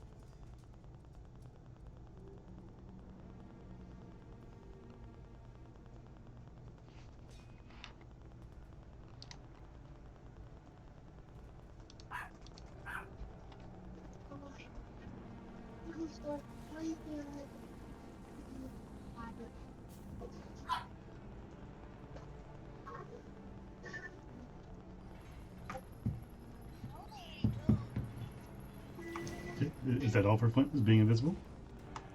Are you still thinking? Dude. No, I'm just going to So try to. cool. Oh, that's kind of cool.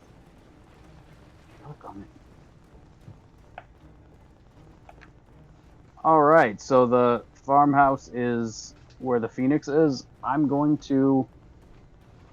Yeah, I'm gonna stay back here and try to Just curl up in a ball. yeah. All right. So Flint says, "I I'm choose going life." to try to stay. I'm going to stay very, very still and see how this plays out. Okay. So Flint moves so slow you can't even see him. Munson, what are you doing? The book I read about the Phoenix. Is there any way I can roll a history to see if I remember any not necessarily abilities it can do, but any kind of foresight that it might have? Sure, fair enough. You can use your action to roll a history check if you want. Ooh, like maybe rumors of some way to defeat it. Well, I read a whole book about Well. the Phoenix and Dogma, so might give me some information. That'd be a 21. 21. You have read upon the Phoenix's ferocity, and it has several abilities based around flame and reincarnation. The only thing that people have assumed it weak to is some sort of cold damage to counteract its fire, but that's only in theory. And you're not sure of anyone who's ever defeated it or anything beyond that. You know other things about it, such as that it likes to roost in very high places, very hot places, and that it has an unknown history about where it came from, its reproductions, and things like that. That's all you know. So I wouldn't know if it had any like ability to see invisible creatures, anything like that. Nothing has said as much.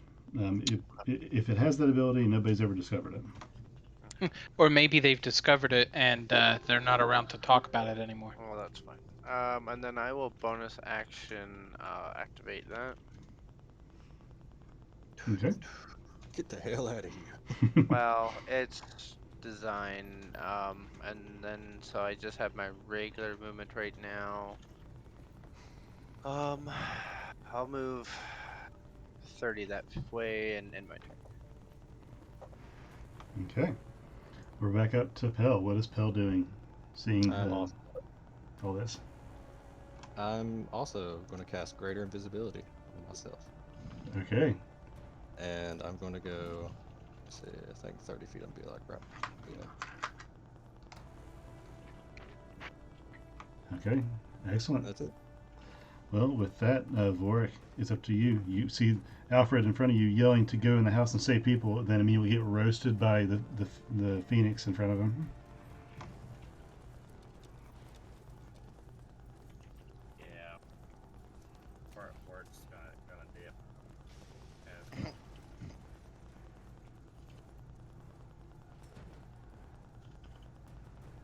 Okay, you're gonna triple dash. Bonus action and action dash. Are you doing anything else? I think I can at the moment. Okay. I'm gonna kind of here. I'm gonna. Is the house on fire? You hear flames dancing and looking around the corner of the house, but you can't see for sure. Also, as you run towards the house and get behind the house, you hear people inside the house screaming. Where are the doors inside the house? From where you're at, there's one door in the back middle of the house and several windows around it. Okay. That's about all you can do on your turn. Alfred, what are you doing? You just got hit. Half tempted to fucking dimension door into the fucking house, but I just thought of dimension dooring above the fucking creature and maybe get on its back. I mean, that's cool. It's only made of fire, but.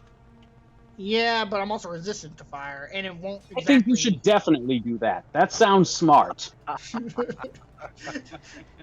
Try to distract... I don't know anymore these days. I think you're already doing that at the moment. Yeah, I am. You know what? I'm gonna go ahead and dimension door. As much as I would love to get on its back and try to use animal handling to fucking control it, because that'd be fucking awesome to have a fucking Pheonix at the mount. But I don't think I'm honestly going to survive, and I don't want to do that again. So I'm just gonna dimension door into the house, somewhere in the house. Okay. Does Dimension Door require you to be able to see where you're portaling to? Not necessarily. Yes I don't and think. no. Yeah, it's kind of like a weird gray area. Like, I know I'm going to go into the house, but I don't know where in the house. I can't visualize The it. way that it works, I have it as well. It's about within range. If you cannot see inside, you could technically dimension door and guess. However, he could end up going into a wall and taking some mighty damage. So it's kind of a toss-up if he wants to go down that road. Yeah, so it's a place that you can see, or one you can visualize, or one you can describe by stating a distance, such as 200 feet that direction. You can bring along objects. You can carry also one willing creature. The creature must be within 5 feet of you. If you would arrive in a place already occupied by an object or creature, and then you take force damage. Okay. Yeah. So describe where you're trying to go, or tell me how far you're trying to go. So, alright, so is there a window I can see into the house, first off? That's probably what I should do. Yes, there is a window. You can see inside Okay. the house a little bit. I'm assuming there's going to be a window basically where that arrow is pointing to. So I'm going to try to get into the house on the other side of that window. Okay, so you're able to summon the door and pop yourself from existence over here into the house immediately. And when you teleport inside the house, you're just inside that window. You are inside of a small room on this side, and you hear people screaming inside the house, "It's burning the farm! It's burning the farm!" And there's somebody is running around in the other room of the house, and you hear the door slam open and somebody run outside, is what you hear. I quickly yell, "Don't go outside, and for the love of God, don't scream!" Okay, so that's the end of your turn, unless you have anything else you want to do. I mean, I can still move. So I'm going to try and, just move a little bit, just so I'm not, just inside of the window where the thing can still see me. Okay, so you move slightly out of view. Fair enough for this. At this time, having the creature, after hitting its target with fire of some sort, and the target vanishing before its eyes, after it's able to regain focus on it, it looks around the field while flapping its wings, sees the closest thing that it can find, and is going to fly 90 feet in this direction. Have fun, guys! Oops. Your turn! Yeah. And Goody. it's going to head for Ugbor, because Pell, you're invisible as well, right? Yeah. Yeah, you're He invisible. sure Yeah, I got is. tokens here, yay. So yeah, it's gonna head towards Ugbor. And let me see the range on this. Yeah, he's gonna do the same thing. He's going to, after flying as far as he can, he's going to balk and fire another white bolt of heat in your direction, Ugbor. And that is going to be a, let me see what his bonus is. Where's his stupid little bonus? So that's a 27 to hit. Does that hit? 27 would hit. Okay. So you're going to take, where's the thing? There's the thing. 9 points of radiant damage. 9. 9. And now it's your turn. You've been hit. Okay.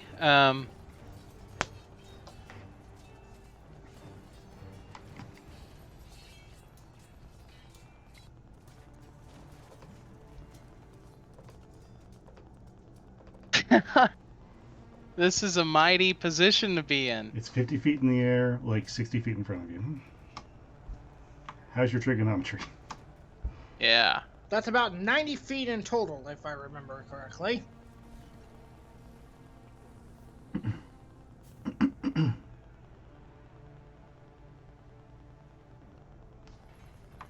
Do you plan on raging? No. Okay.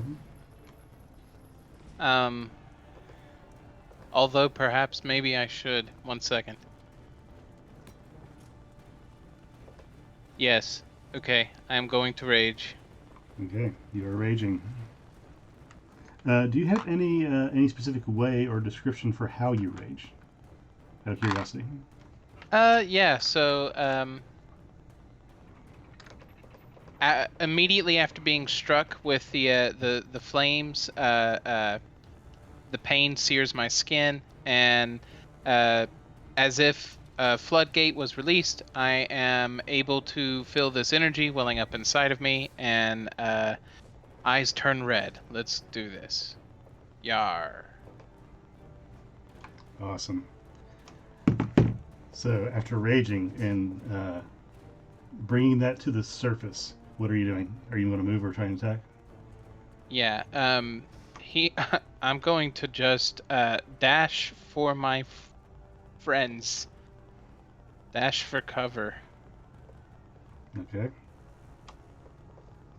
I am essentially panic raging here in hopes that something will require a strength save. He's got a fear boner. Yeah. Bop. Okay, so And then you rage as a bonus action and you dash with your action. Is that right? Yeah. Okay. Cool. And then I end. Okay, so that's you. You head in that direction, following Vorik's lead. Flint, what does your invisible self do?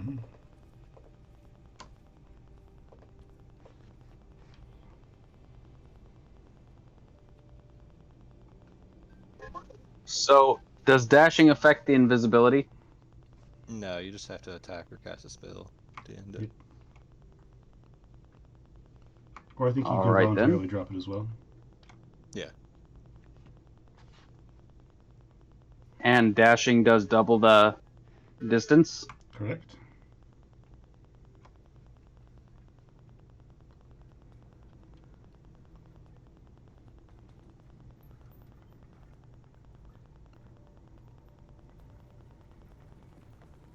I'm assuming that red square is the fire.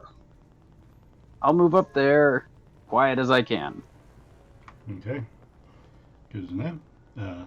Munson, you're up.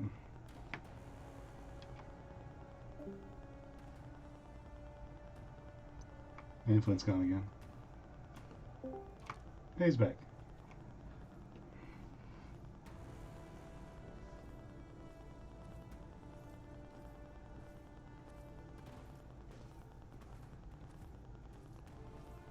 Are you talking, Munson? You're not coming through.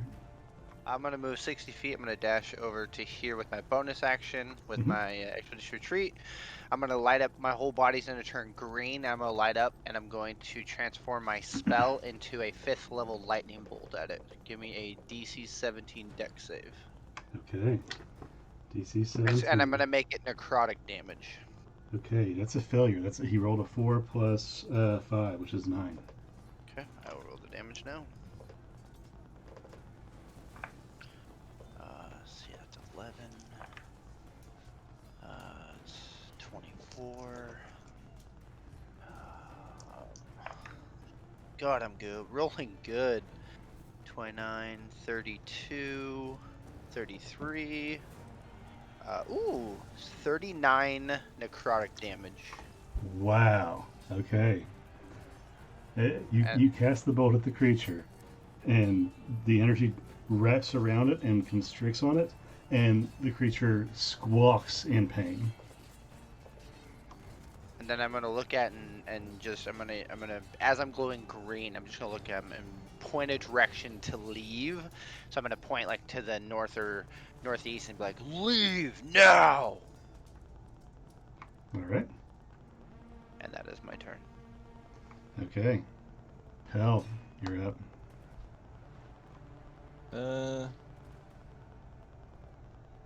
I've seen Ugbor get hit. So, I don't pal, like- you just literally saw a 100-foot necrotic line just go straight through him. That looked awesome. I don't want my boy to get hurt though. I'm gonna run towards Ugbor. It's a good day to kill something beautiful.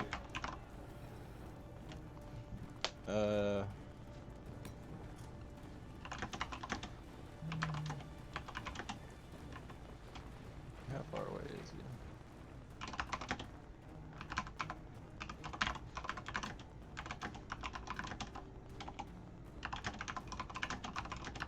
Yeah, I think I'm just gonna chill out right here, try to get closer. Invisibly though.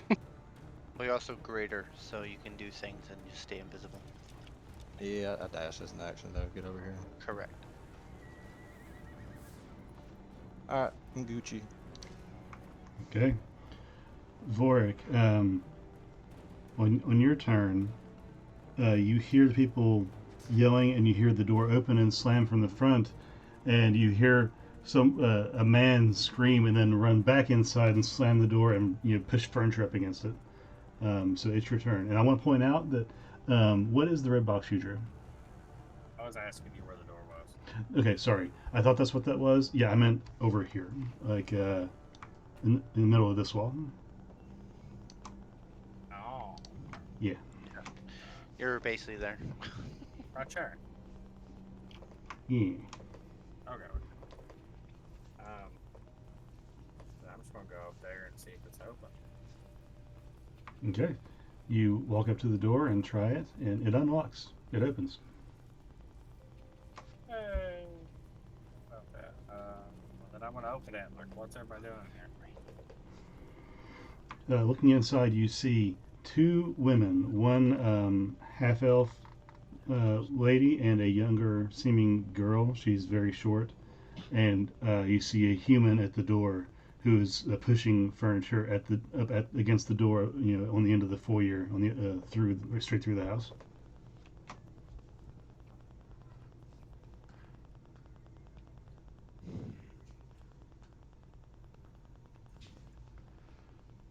Alfred, no. That's amazing.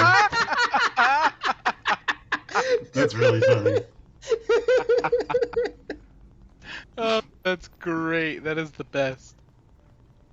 I was laughing so hard when I saw that. I was like, oh my god, yes. Alright. So you said there was 2 half-elf women and a man. Correct. Are they like looking at me? Being weird? They don't see you yet. Or they're focused on the front of the house where the creature just was, and off to the other side of the house, which seems to be glowing a dull orange. Is Alfred in here already? You don't see him. Like, if I were to draw this, let me do that for you. Draw freehand.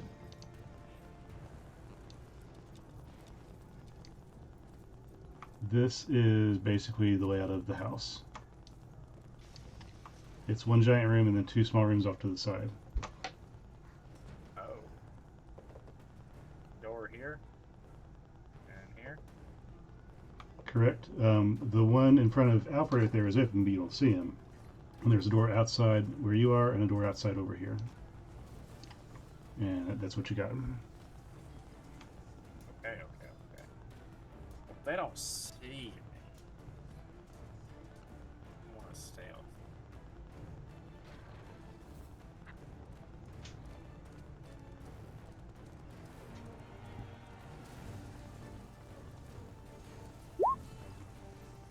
We're about to see a master thief at work.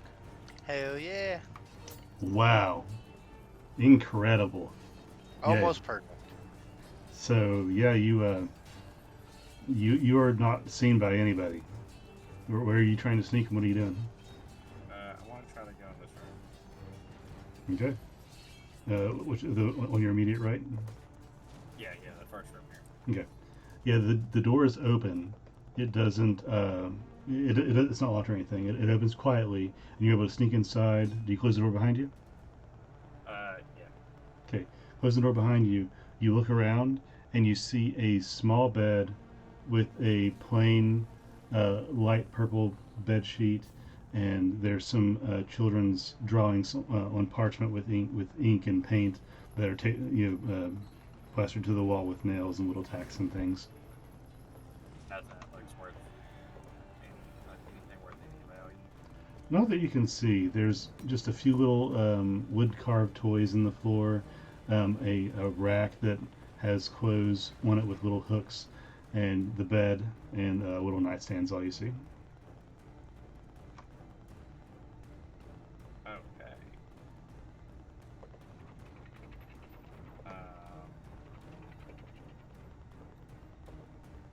And you said I'm back, sorry. There's a wall here, and there's obviously a room on the other side that I can tell. Yep, just judging by the spacing of the house, how big it is. Where are the people that are screaming from? In the main room, just in front of you. Alright, quick question. Is the house lined with just wood, or like Yeah. is there some stone, or? It seems to be basically made of all wooden slats and logs. Alright, do I know where the fire is? Well, it's not quite your turn yet. I think Vork has something else he wants to do. Okay, I was just trying to get information together there. No problem. Just in 1 second, I'll answer your question. What the fuck? 1D 10,000. What the fuck are you rolling for? Yeah, can I go step through that wall? Sure. You can do that by activating your tattoo. Alright, I want to activate it. Burn all these charges. And I'm gonna be here. Be like, oh, shit. Oh, Okay. hi, Vorik. As you go step through the wall, you kind of pin yourself between an adult-sized bed in this room and the side of the wall right there. And Alfred is at the foot of the bed, looking out the door into the main living area.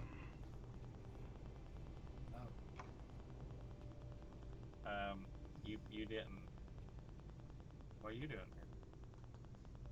Well, the thing decided to turn its attention on me, and you know, you just gotta see a little bit of tingedness to my skin, a little bit of a tan.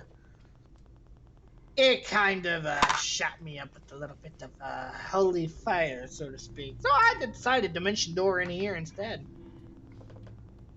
So, are you gonna go help them, or? Okay. Yeah, I'm gonna help them. I So- think the rest of the guys outside are taking care of the Pheonix. I think they're fine. So, Vort, that's the end of your turn. Alfred, what are you doing? I'm gonna go ahead and step into the main room. What do I see? As you step into the main room, the two women and one man inside the room. I'll place little tokens just so you see where they are. Where'd my things go? Okay, we'll just use this. One. And... shoot, where you go? Why can you grab a dice roll? Okay. You see the two women and one man. As you step through, the little girl at the back of the house and the man at the front of the house down the hallway at the foyer turn to look at you and scream, seeing another dragon-like fiery colored creature in their house. I kind of just, I tell them to be quiet. The Phoenix is hunting at the moment. As long as we're quiet or out of sight, it will not bother us. Okay, make a persuasion check. Dear Lord. Either I'm about to get attacked by civilians I'm trying to fucking help save here, or I'm going to succeed in this.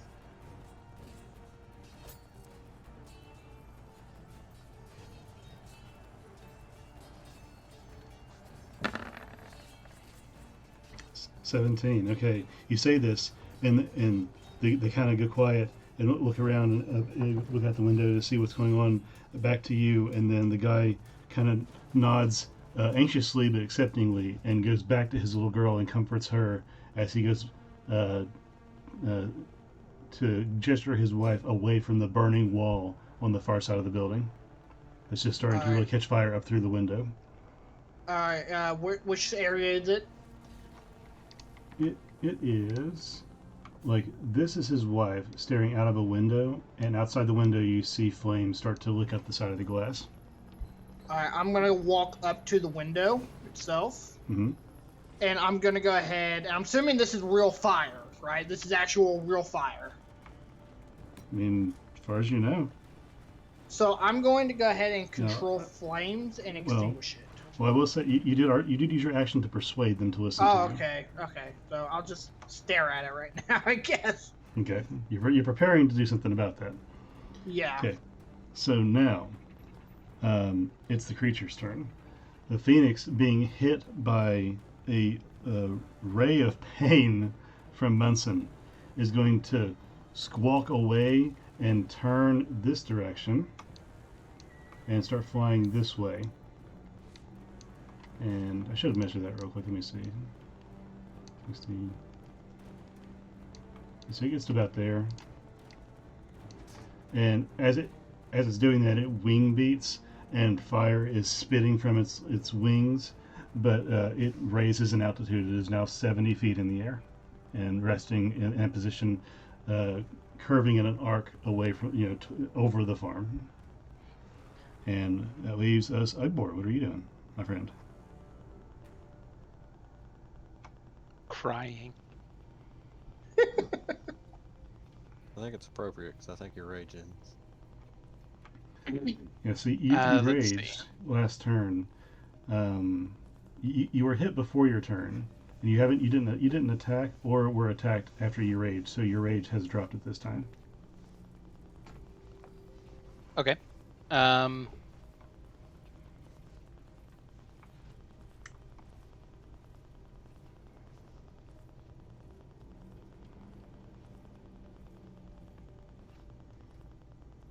Take some measurements real quick. 5 inches. Right. How'd you know? Yeah, okay. I'm just gonna sprint up towards the door. Okay. Just gonna dash it. Oh, dashy do. Hello. All right. There you go. Easy enough. Are you doing anything else? I'm gonna hang out. Okay. Flint, it's your go, buddy. Phoenix seems to be flying away to some degree.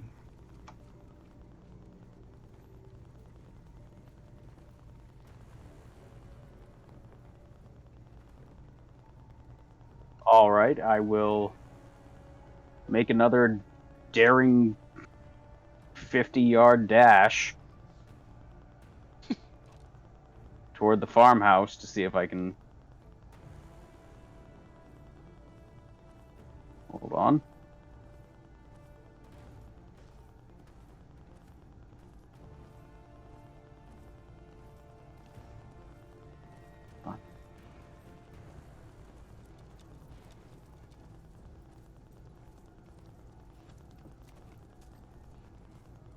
And assuming the thing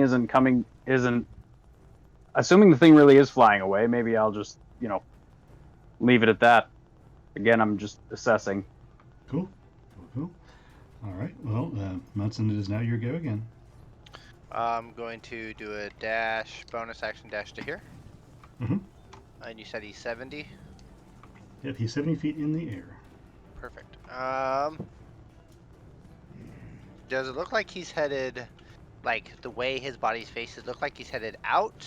Or does it look like he's headed this direction? Like, he I know is- he's going up. He's arced, so basically he's doing a maneuver where his belly is directly facing the house, and he's like 45 in that direction. Okay, so you know what? I'll do it again. This time I will make it just pure lightning at level 4. Give me a deck save DC 17.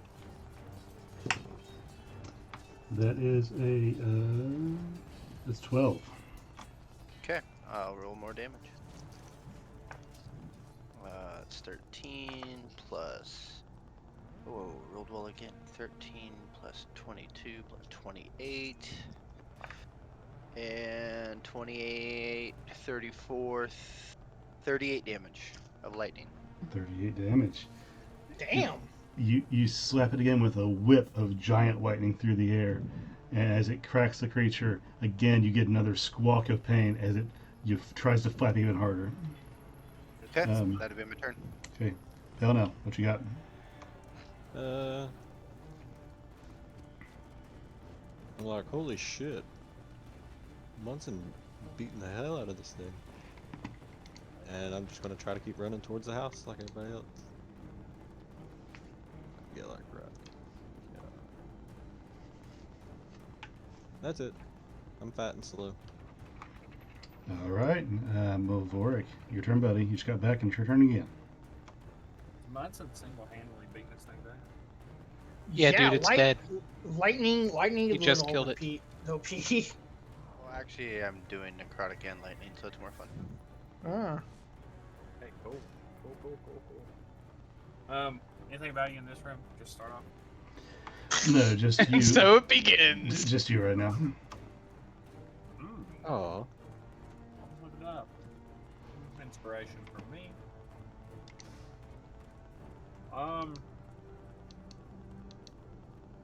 There's nothing in here. There, in this room, there is an adult-sized bed, a small closet-type armoire thing. There is 2 nightstands that have little books on them, like 1 book on each. Both of them have drawers, and you see something tucked up under the bed, probably a shoe or something. Open the drawers on the nightstands. Okay, quickly going from one to the other. One nightstand has a stack of papers, some little quills of some sort that have been stripped down of their feathers.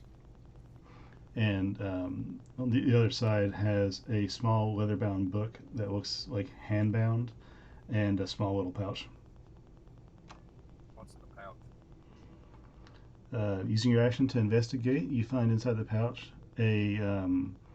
just a smattering of coin, like maybe 6 gold and a couple silver and maybe a dozen copper. Well,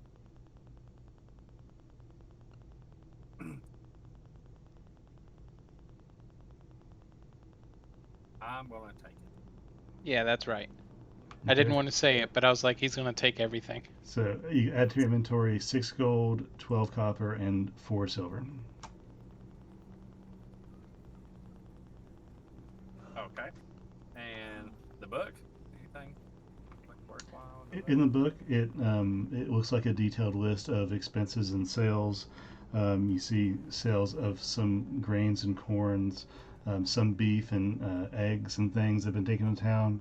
Looking through it, it seems to be that a little bit more than what you stole was everything that he made this year, being a farmer, with some exceptions for trade and things like that, like trading some merchandise for other things. Take the book too. Yeah, I'm gonna go ahead and stick it in my bag or my pouch. Did any of those papers in that other drawer seem to be like a deed or anything? Looking through them, no, it's just paper, just scrap paper. Some of them has been doodled on. Some others, it looks like it's been notes for things that need to be bought for the farm and things like that. More cattle, go on. Say there's a trunk in here, right? Was there a trunk or a closet? There's an armoire. Is it locked? No, there's no lock on it. I'm looking at it real quick, and then I think that'll be yes for this room. Okay. Open the armoire. You see just different styles of clothing, both male and female. They seem to be some formal wear, some casual wear, some night wear. About 12 for each person there. One for the men, one for the women. And in the bottom there's a couple pairs of shoes, one pair of boots, a belt that's been coiled up. Nothing hidden under the clothes, nothing in any pockets or anything, or in the shoes. That seems to be it. The armoire is set up in a way that there's like room for hanging shirts and stuff on top, with a shelf for pants and things to be folded up. Those are below that, and then there's another shelf for the shoes and the belt it's laying there, but nothing that seems to be hidden.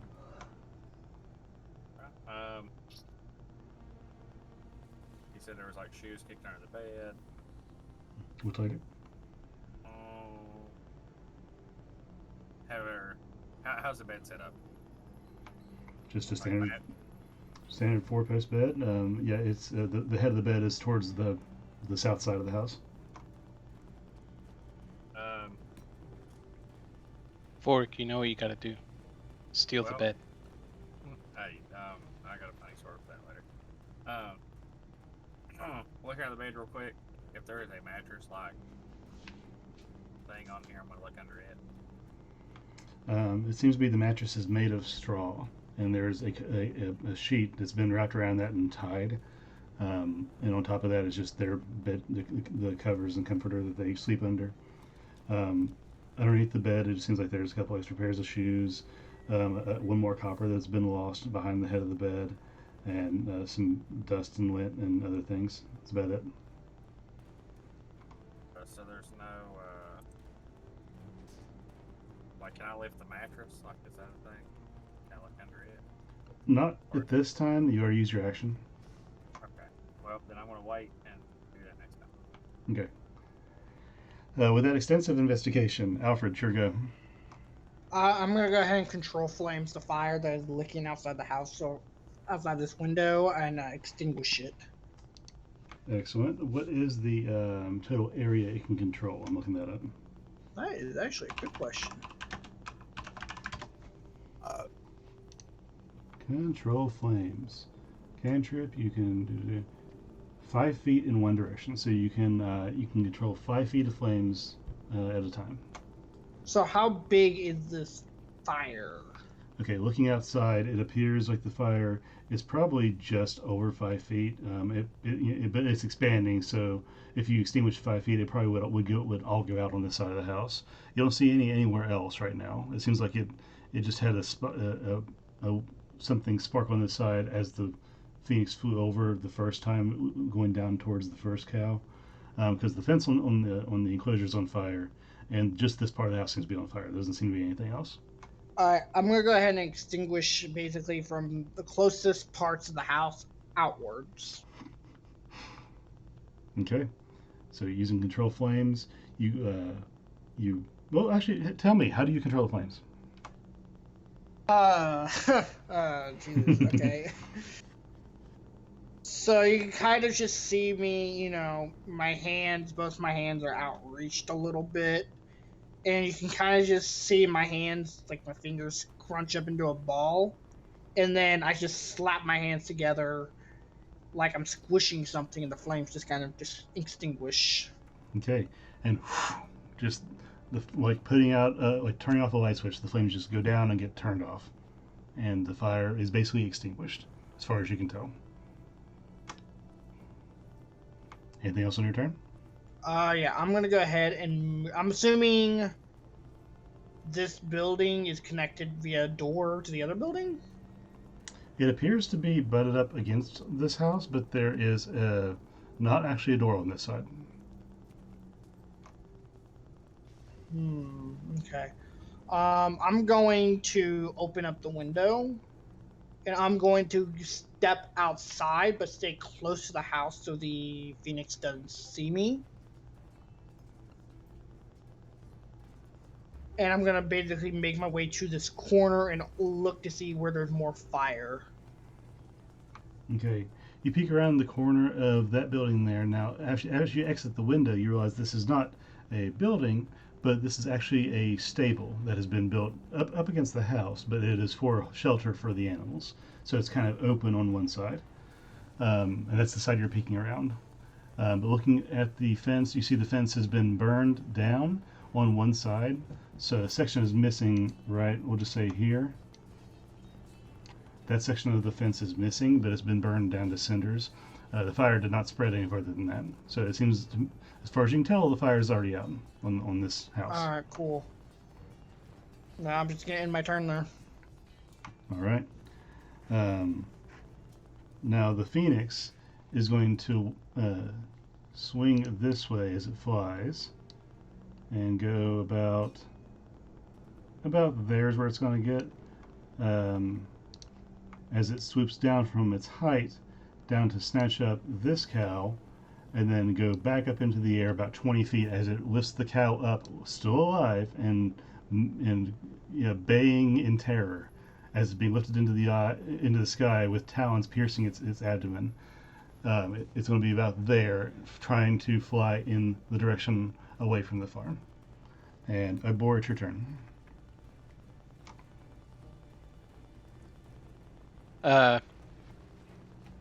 Ugbor knocks on the door. Okay. I swear I was going to do the same thing if I ever got it. You knock on the door, and the family inside looks out the window, terrified, sees it's an orc, and just like not scream, but they just shake their heads with their mouths open, like, what? And then that's it. So first the Pheonix lands on their farm, then they see a dragonborn extinguishing flame, now they see a fucking orc, and they're like, what the hell did we or something too? So Ugbor walks inside and addresses everybody. Sorry to crash you like this, but you might not be aware, there's a giant fiery menace outside. I figured if I'm gonna die, maybe not die alone, right? The man of the house just says, "Sure, why not?" And that's it. Flint, it's your turn.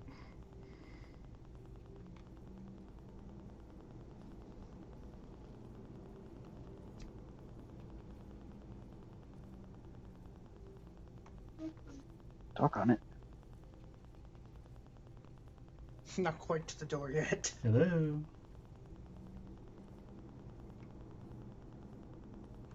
Yes. I think he's planning.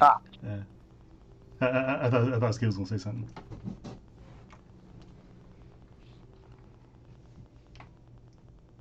Okay, so I will. Die. Are we still in combat? Technically.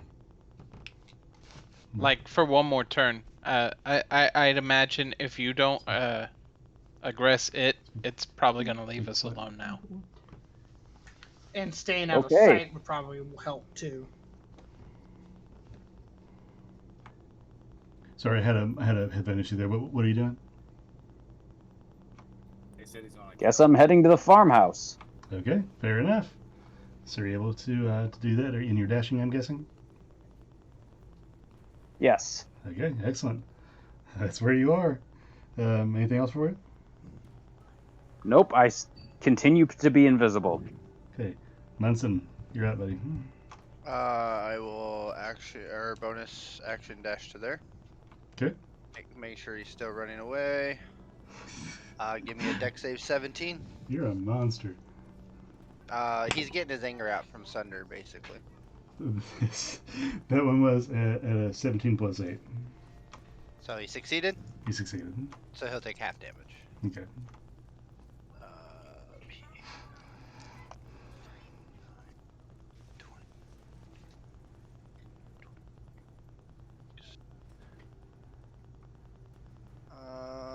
P- 26, 35, half to 17, and I'll make it necrotic again. But I'm gonna make it hit the cow too.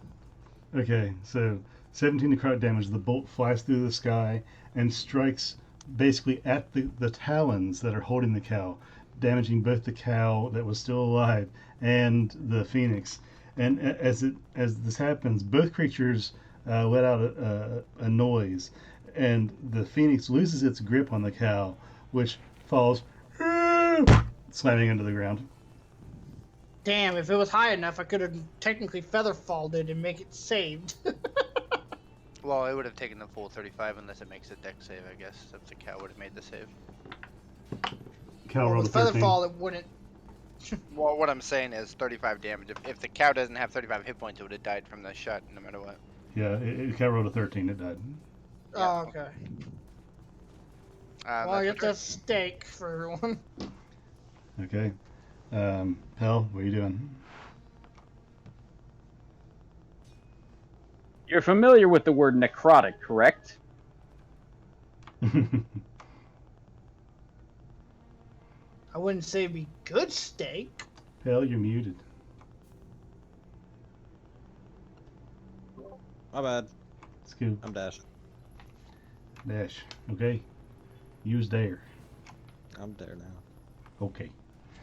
Borg, what are you doing now? Looking at the mattress. Okay. Using your action to lift up the mattress, you under the mattress you see one piece of paper that's in the center of the mattress. It's between the mattress and this flat wooden box that contains the entire mattress.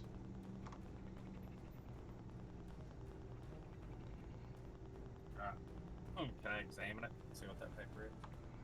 Yeah, you pick it up and you see a stamped deed to this farm dictated by the Cog of Fiola.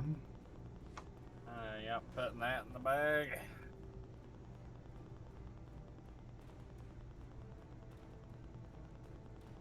Vork is brutal. Vork half has the ball. Dude, I Vork wouldn't has the expect balls. any He's less. gonna come back. He's gonna come back to their house with the deed and be like, "This is mine now. You gotta go." Yeah, I can see that fucking What are we happening. talking about? He's gonna make them the farmers, and he'll make all the money. Exactly. They can pay me rent now. Okay, are you doing anything else? Oh shit, I don't know where that. Wrong button. Does this room have a window? Has one window facing your right side. Basically, the window I came into. Yep. Yeah, I want to look out and see, is that big ass fiery bird going? Is Moltres still here? You don't see anything nearby. You just see Munson standing in a field. Well, I guess I'm gonna pop out this window. Out the window. Easy. Okay, Alfred, what's good? I am just kind of seeing from the corner of the shed. You see, or the stable. I just see if the fucking lightning bolt from Munson. It dropping the cow, landing with a loud splat, and I'm just kind of making sure the thing's not coming back, and kind of also keeping an eye on the cows right now, making sure they're not escaping. Just kind of keeping an eye on everything. Okay. Nope, it seems to be flying away as far as you can tell. Nope, I do nothing. I just watch. Cool.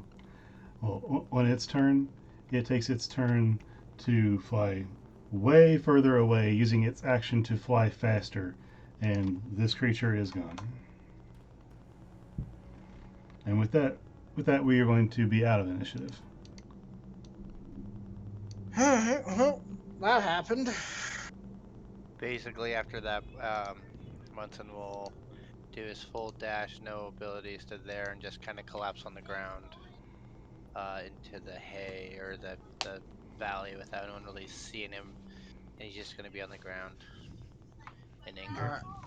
Alright, I'm gonna go back to the window and just kind of stick my head in and just like, alright guys, the Phoenix is gone. You guys are safe now. It killed 2 of our cows. Yeah, but you still got 3. It could have been a little bit worse, I think. And you could have lost your house, but we're good on that. The 2 it took were our milking cows. We're not going to have any milk. Ugbor pulls off 10 gold from his pouch and gives it to the farmers for their troubles. This will help a lot, actually. Thank you. who are you again? Oh, we're just some people moving through. Hey, how far is Redwood? Rowanwood. It's about 3-4 miles due north. Due north. Okay. Well, you have yourself a nice day. And Ugbor marches his happy ass right outside. I kind of just chamber my way back through the window inside. And I just kind of sit at the kitchen table after that, and I'm just like, so, have you guys had much trouble with that Phoenix lately? It's kind of weird for it to be out this far, I would think. Not very hot out here, I would think. We've seen it before, but very seldom, like once in a few months. It's been about 6 since we've seen it. It hasn't ever attacked us directly. I don't know if it's headed southward or really bad on food or just chose this direction, but we've never had this happen before. Well, I was definitely interested in your cow, so I think it was hungry. I might suggest using some of the money my friend here giving you. You might build a shelter over your cow where they're not as easily accessed by aerial predators, such as that thing. Maybe kind of like your stables over here, have a roof over it, so it's not easily seen. Right. If you are you headed to Rowanwood? We are heading in that general direction, yes.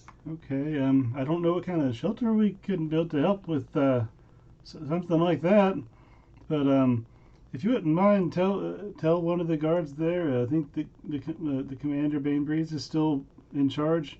They can help us. We're not really in the Rowanwood district, but they're our closest neighbors.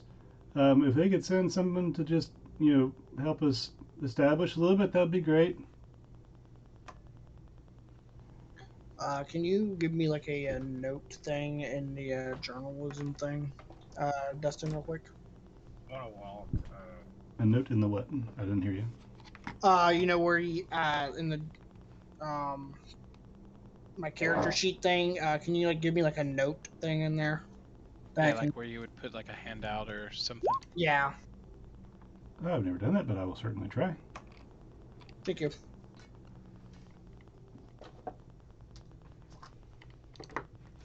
I want to walk in where Phil and Akbar are.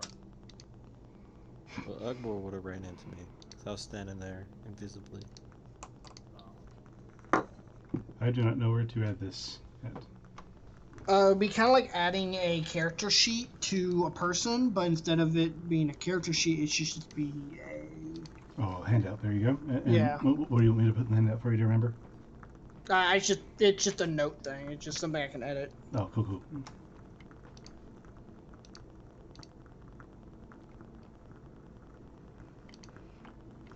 And done. I don't see it. Oh, If because you- I'll let you edit it, but I didn't put it in your journal. There you go. Thank you.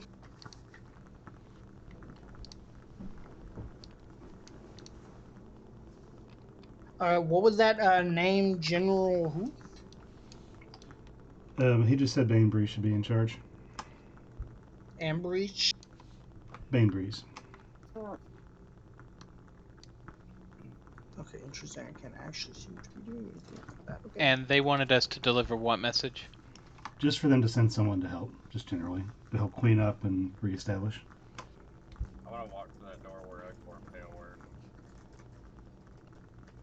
When I walk in, I'm going to be holding the journal that was like pretty well this year's revenue. It's like be flipping through it, like looking over the numbers.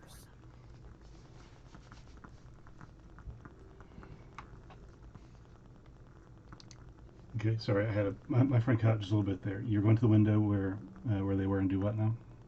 I wanted to go through the door. Oh, the And- door. Okay. Yeah, I have that journal out, flipping through it, like just going over numbers. That little journal that had like the annual revenue or whatever in it. So you're just doing this in front of them? Yeah, I'm walking in while doing it. The man sees you. Excuse you, and he walks up and tries to grab the book from your hands. When he does that, obviously I'm going to hold the book away from him. And I want to hold the deed out. And be like, I'm just trying to figure out how I'm going to better my profits at my farm. I'll gladly talk to you about my profit sharing tips, but are you going to hold us hostage after you fixed our what? I can't. I'm just. Is this like right in front of me? We're all in the same room. Yeah. I just asked Vork. I'm like, the fuck are you doing? How? What? I make like 10 gold a year. I make like a copper for half a dozen eggs, like a silver for a pail of milk. It's not a lot, and I use most of that to just stay alive and resupply the farm. Oh, well, it seems you aren't doing too well at the moment. So I'm doing even worse now because I'm going to have to use what little money I have to help patch the house and build some sort of advanced fire protection shelter. Okay, you're going a little too far on the advantage. You just need a roof over your cow. Well, let's Okay. Well, I have Okay. a stable. True. Vorhik, come here now. Hold up. Why do you have this man's deed? First You of mean all, You mean no. I don't believe you for a freaking second. So it Mhm. seems you're kind of failing at this at the moment.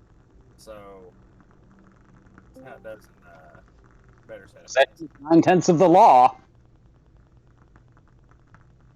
So obviously you weren't prepared for stuff like this, which given that's a pretty random occurrence. So I'm not kicking you out. You can still run the farm, live here, but you're gonna answer to me now. And what's your name, master? Glory. Exia. gives you a very hard look. Helllock opened the door. Is this really a productive use of time? So, we're gonna work on these numbers some. And how many cattle? How many cattle do you have now? What'd you lose? 3? 3, and I have no extras, so I'm gonna have to slaughter one for food for the next several months. How many? Seems productive to me. How many? How much does a cattle go for nowadays? About 6 silver. To feed them costs about a silver a month.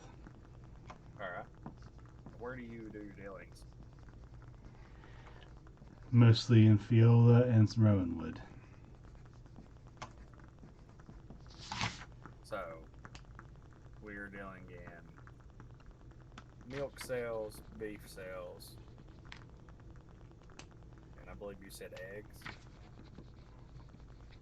Yes, that's the only thing we can manage around here, and some basic crops, grains and corns primarily.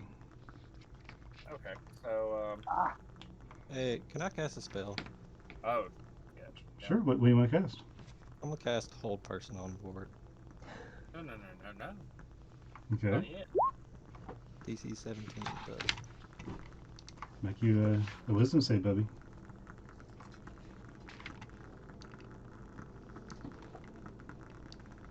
They count as like, no, that's just charms. It's not different. Yep. Balls. alright, Pell's gonna walk over, take the deed and the notebook out of his hand, and just give them to the farmer. No! I was about to make a better investment. That's not how you go about doing it, though, Warwick. Oh, believe Yeah. What's more productive than investing in your future? me. Exactly. By Let- robbing an innocent man who's just practically lost half his savings due to a goddamn Pheonix. okay, Yeah. You wanna Hold on. Call yourself a ask my government. opinion? Before Pela does that, I want to reach out mentally reach out mentally to him. Be like, hold on, I'm out. No, this is silly. We're finished. We're not done. I promise. Okay. No, So he takes it out of his hands. So Pell magically restrains Vorik, takes the document out of his hands. And I give him to the farmer. Well, Um, I wanted to say that in the middle of Vorik telling his new slaves what they're going to be doing, Pelinel comes to the rescue and pops back into invisibility in the middle of their home, and then as he pops into or fades into existence in the room and does this, you also hear the voice of a disembodied gnome call out as well during all this in the same room. Ugbor, help me here. Will you please just go? Technically, it's been 6 seconds, so Vork could get another wisdom save. Just saying. You know, technically speaking, this is an opportunity for them. I've given them more than a year's salary, I'm pretty sure. They look pretty destitute. They're in a predicament now where they could potentially build an empire, retire wealthy, and help us along the way. So, Vorik Vorik, is free. did you make your save? You made your save. Okay, so you're free now. So, gave it back to them yet? Yeah, give it back to him. The man takes it just as Vorik gets freed and folds it and tucks it inside of his shirt. As he does that, I want to pull out what I got here. 33 gold. And be like, this was the other part of the deal, an investment. Get things going here.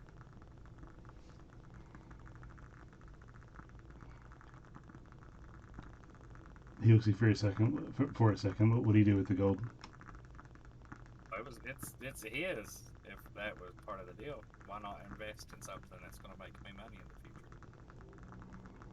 He walks up to you and takes the gold from your hand and looks at you and throws it at your chest. Get out of my house. You really think that he was going to accept that after you stole the deed and then? This was later part of the deal. Sure. Was this your plan B after Pell, restrained you and gave the deed and the notebook back to the man? You're lucky Is we're this not not even the going way to. of things? You're lucky we're not gonna, give you up to the local authority than Rowanwood The when we get strong there. prosper and the weak kneel. Those in the mindset, I believe Alfred's the only one not in it. I'm gonna still be outside. What are we doing, guys? I'm ready to leave. I'm speechless of what I've done, but I'm ready to get going. What's going on in there? Trying to leave, but Fork's trying to stiff arm these farmers for some reason. Okay, well, I'm gonna start heading to Rowanwood. If you guys catch up, that's good. If not, I will meet you in Rowanwood. I'm gonna start heading up. I get up from my chair. I tell the farmer, sorry about this particular individual of our group, but I will make sure to give your message to that commander. I know his name. I just can't think of it off the top of my head right now. Lord But I will Bainbridge. make. Yes, I will tell him of your request and what has happened here once we get there. But yes, and so I go and start walking out, and as I kind of walk out, I just kind of grab Warwick by his hood and just fucking drag him out of the fucking doorway with me. Vort, do you let him do this? Wait that shit. What's that? Contest. I didn't hear what you said, Vort. Said I'm avoiding that. Okay, so you're contesting his pull on you? Oh yeah. Okay, you guys make a strength contest. What if I dodge it before he grabs me? So that would be athletics versus acrobatics, technically. Yeah, I'd say within this confined space and where he's just gonna feel like that, I'd say it'd be. I'll allow you to use acrobatics to try and dodge if you want. And then what do I use? Strength. All right. Oh, that's a strength save. Yeah, not a save. Roll again with just a check.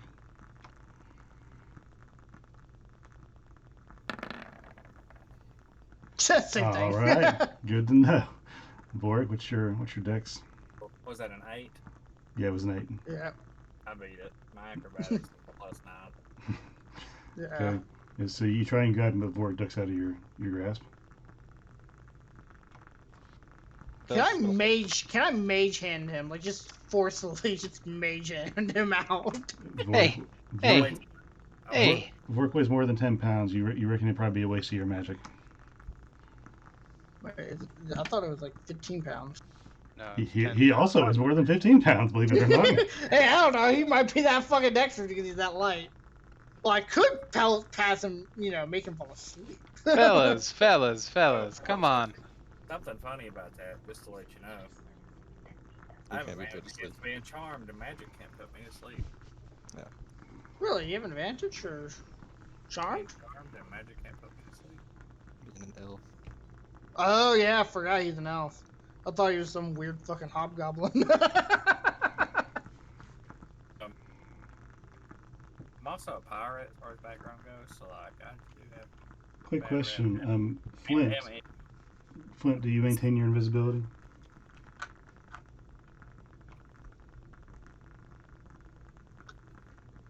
No, I think it served its purpose. Okay. I'll drop the invisibility.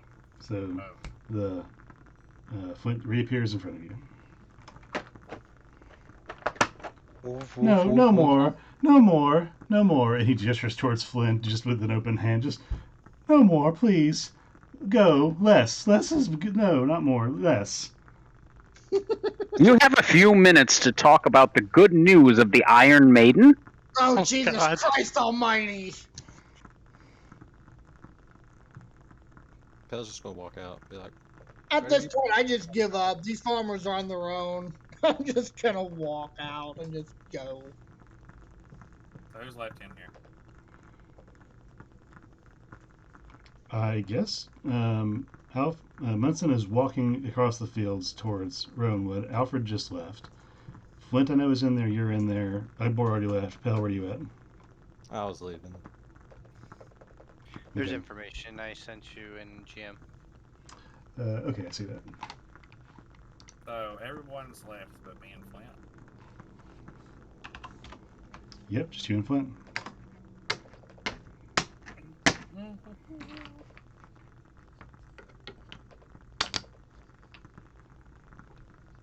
Where do I see where this farmer put that at? He put that in his, the deed is in his shirt. Like he tucked it into his shirt. That's gonna be tricky. How close is he to me?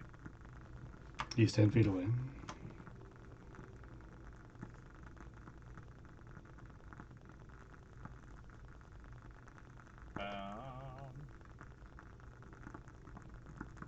How close is his wife or daughter to me? They're directly behind him. Yo.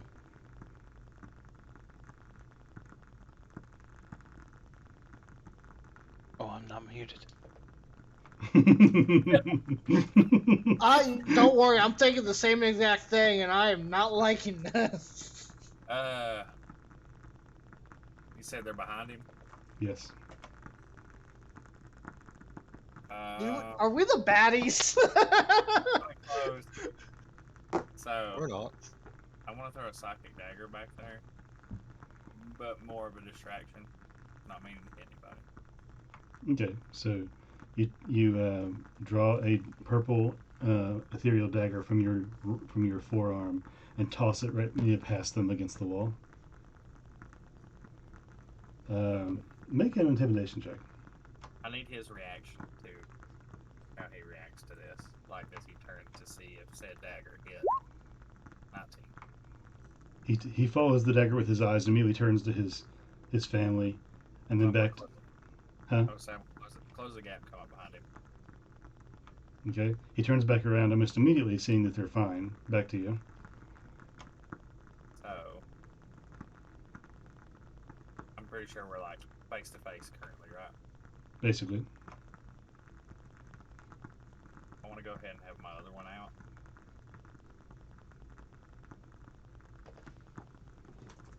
Also, part of distraction, because he thinks I'm going to stab him. I know this is how I'm going with it. But I want to try to take that out of his shirt, because I want to like press against him, like I put the knife to his throat, push up against him, and take that out of his shirt. Okay. As you put the knife against him, he's going to roll a 17 to try and punch you in the face. Armor class. Oh, you're going to take 3 damage of bludgeoning damage as he punches you right in the jaw.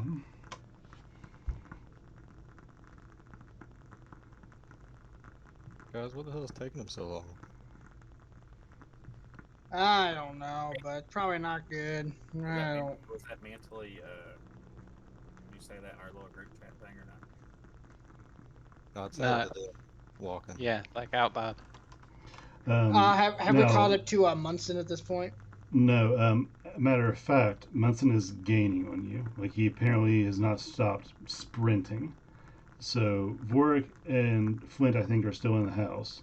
Pell, Ibor, and Alfred are walking, at least briskly, to try and catch up to Munson. And Munson is far in the distance. He's probably a good 400 feet from you at this point. I'm gonna try and catch up to him. I'm gonna. Get 400 feet. It's gonna take 2 fucking dimension doors to get to him. I don't want to do that. I just kind of yell at him, you know, like, "Hey, slow down, man." Okay. Yeah. Now, are you yelling this, or are you saying it through the mind link? I He's don't not think in the I. mind link. Yeah, about to say I'm not in the mind link, Oh, right, okay. but so I'm yelling it out to him.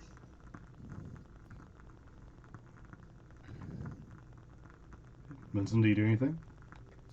Uh, You're able to vaguely hear it over the plains, Yeah. but it's hard because you're sprinting and with how hard I'm breathing and yeah, pushing through, I can't hear anything. It's just full on, mind's numb, just gone sure. for the moment. So I guess since I don't see him stopping or anything, out of curiosity.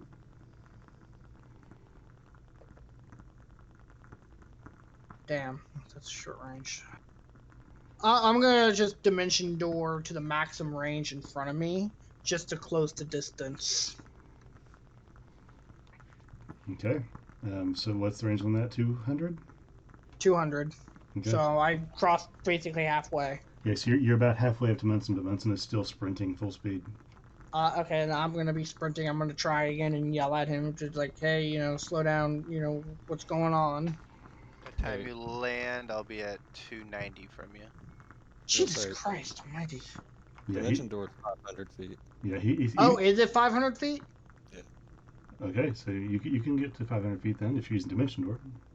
Yeah, I said I said I was gonna use a dimension door. So if that's the case, I'm gonna go in front of him, by about 20 feet ahead of him, and just try to, you know, Okay. So Munson, you see stop. Alfred just appear in front of you. Okay. I'll basically just run by him.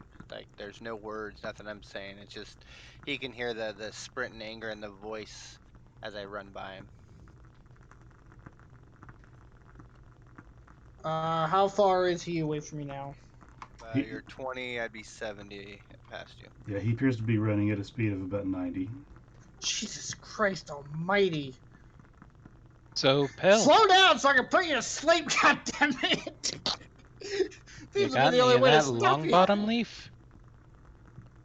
I pull up my Gandalf pop. I'll take Yeah. a puff of that. Alright. So Pell and Ogbor are just moseying along. Alfred is sprinting after Munson. Flint and Vork, back to you. What are you guys doing in the house? Seems like I can't do anything to improve this situation, so I'll see myself quietly out. Okay. And Flint exits the building, seeing that he is alone in the grass.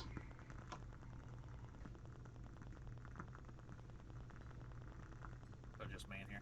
It's just you. So I have a reaction to his punch. Sure. It's called murder.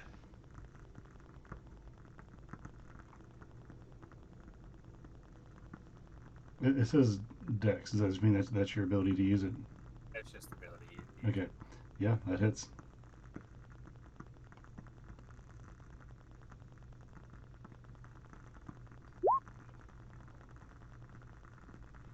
Okay, tell me how you kill this guy. In front of his wife and daughter. His back to them.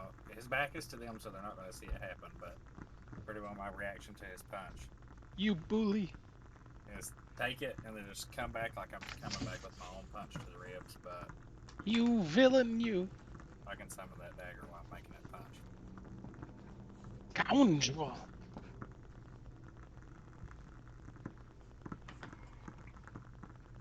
Okay, so Flint had no idea he was the only thing keeping this person alive.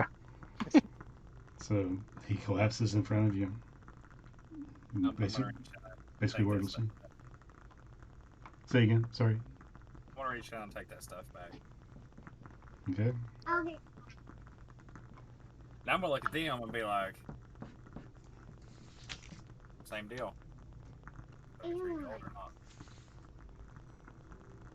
No, see what you do is you say same deal. You throw down the 33 gold, and then you give them a time frame to double that money. So yeah, I have more work in here.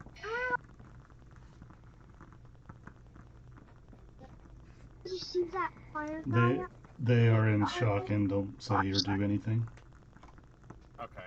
And then my reaction to them is I'll do. I'll do 33 gold and 50 silver, and I'll drop it How am I sold out? beside him and say,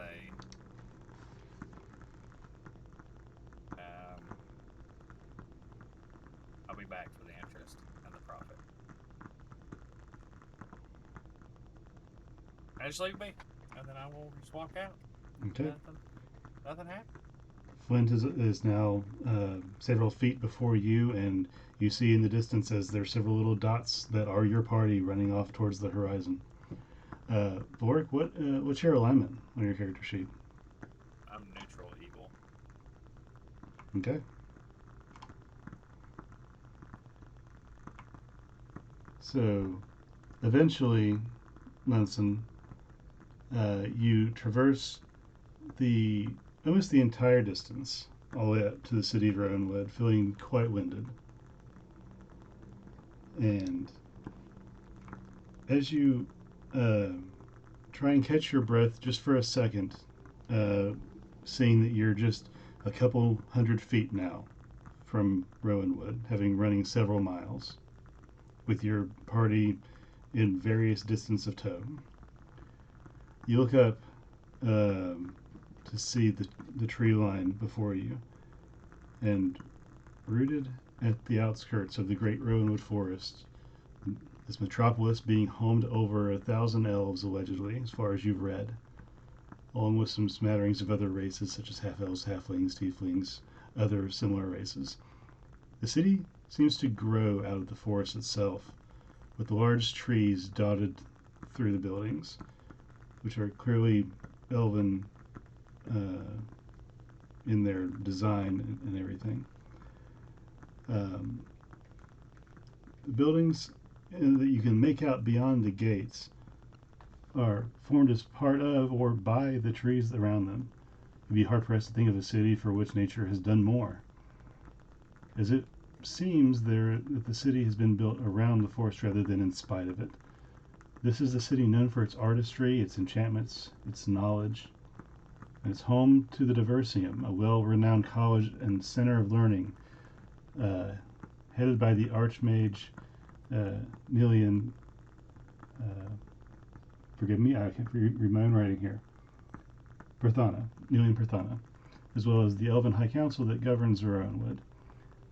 The nearby stream seems to have been routed to surround the outer edges of the city, with a bridge woven from the roots of several great trees, spanning the waters and creating a bridge leading to the city's southern gates. The walls of the city are distinctly elven, but elegant and imposing in equal measures, with elven architecture and druidic bending of weaving of seamlessly unending vines and roots with the trees, and nature itself seems to be aiding in the city's defenses. As you stand there, scanning the tree-lined horizon before you, taking in this sight and wrestling with your own thoughts and mental state, just off to the side you see a familiar black direwolf trotting out of the forest edge further down, with a flash of auburn glinting from above its shoulders. He seems to be heading towards the city gates, but slows as he looks in your direction, glancing back towards the gates and half a heartbeat before he is doing a double take back in your direction. And he slowly comes to a stop, his giant head turning as he seems to confer with the elf on his back before altering its course and heading towards you. What are you doing now? I will start walking towards them. How far away am I from him? By the way, I assume I've been sprinting after him this entire time. Munson, you tell me. What do you think? You've been resting, trying to catch your breath after sprinting for several miles. What do you think your character's distance would be? 30 by drop times 30. He'd be about a mile behind, give or take. Okay, we'll say he's in visual distance, like, maybe 3/4 of a mile. Like, you're able to see, but that's probably going to be about it. And everybody else is going to be varying degrees behind him. Okay.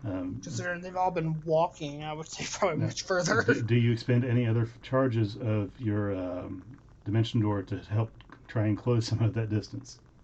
Yeah, I'll go ahead and use my last level 4 spell slot to get closer to him. Why not? So Okay. 3/4 of a mile is 2,700 feet. So you would be 2,200 feet, or Okay. give or take. There you go. Okay, and sprinting all of that way, that's where you are. That's where everybody else is trailing behind you. As Torin draws up to you, an auburn head peeks out from over his shoulder. But it's not the person you expected to see. "Hi, I'm Willow," says a small elf child. "My Torin says he knows you."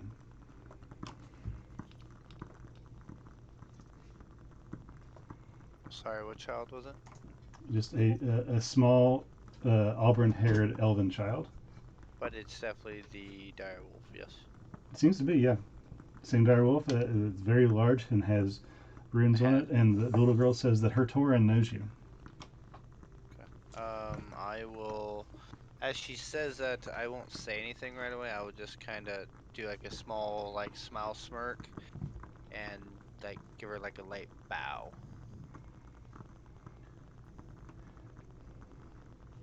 Torin's tongue kind of lolls out of his mouth in a wolfy kind of a laugh, kind of happy expression that you're doing this. The girl is very young, having just probably left Hoddlewood behind not too long ago. She looks very similar to Lasari, the elf that you're expecting to see. Same auburn hairs, although hers ends in a little bit of curl. Same bright blue-green eyes. Her skin the same pale tone. Her pearly little teeth flash a childish smile as she takes you in. "You're blue. Why are you blue?" I'll chuckle a little bit and be like, it is the nature of my kind, my friend. It is an honor to meet you and your friend that you are with. Just call me Munson. "Hi, Munson. My name is Willow. I already told you." Yes, you did. That's a very beautiful name. The girl. Is your mom here? The girl looks to the wolf, and the wolf turns his head towards the little girl on his shoulders, and you, standing in front of them, see the rune on his neck glow slightly, and she looks back to you. "Oh, you mean Mama? Torin says you're looking for Mama. Yeah, she's in town. Do you want to come see her?" "Oh, I could surprise you. I could surprise her. I never get to surprise her. Torin and her always do everything, but I could bring her somebody, and it would surprise her." If you choose, I accept. "Yay, I never get to surprise her." Okay. Yeah, we can go. We can. Why are you out here? We are headed here for many reasons. We just got a recent message in which I think your mother would need to hear. Oh, okay. We can tell her a message. And at this time, the wolf looks past you, Vorik, at the Dragonborn, closing the distance quite quickly. "Do you know him?" Yes, that is Alfred. He is part of the group in which has met your mother in a different town not too long ago. "Oh, do you have more friends? Should we wait for the friends?" They are quite a ways back. I needed to get some self time. They'll be here by end of night, I'm sure. The wolf turns to the girl again. You see his neck rune glow. "Torin says he's one of the silly ones." And then you see the wolf look back at her again. She says I shouldn't call him one of the silly ones. Well, we all interpret in our own way, my friend. Okay, let's go.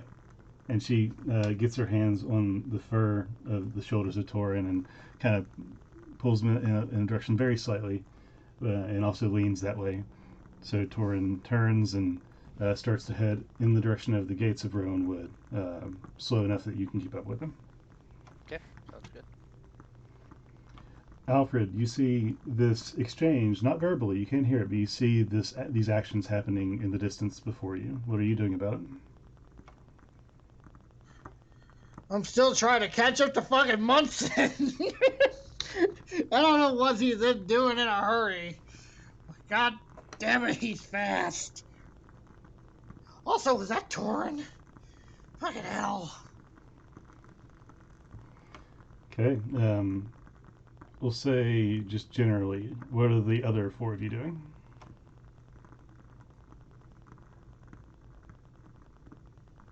Imagine me and Ugbor just walk around. Smoking. Excuse me, do you have a dumb cousin? Who are you speaking to? The wolf. Oh, you're not there yet. You're way behind. Ah. I'm just Ask him if somebody ask him if he has a dumb cousin. Okay, the two last done. Okay, Warwick, what are you doing?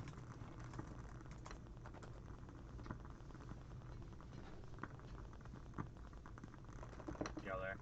Yeah, I hear you now. Okay. Yeah, I'm just hauling ass trying to catch up to him. Okay. Okay, so Munson, you follow Torin into the city.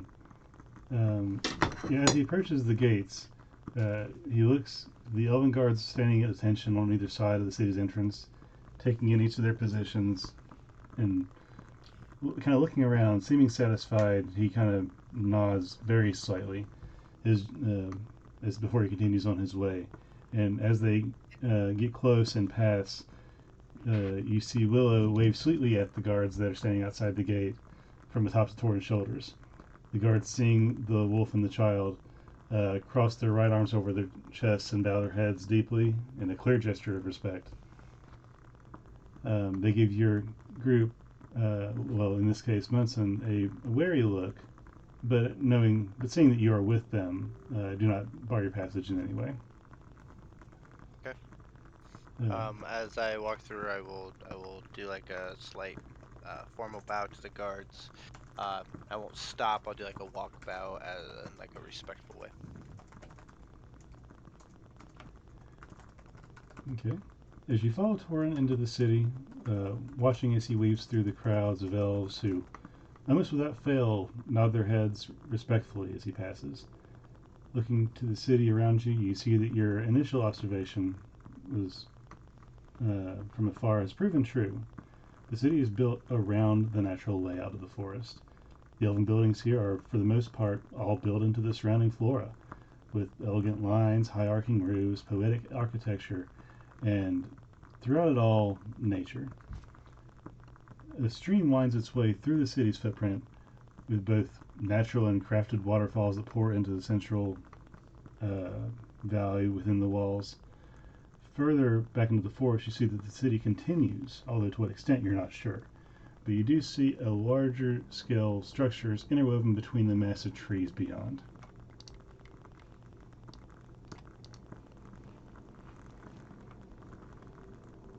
Do you do anything at this time?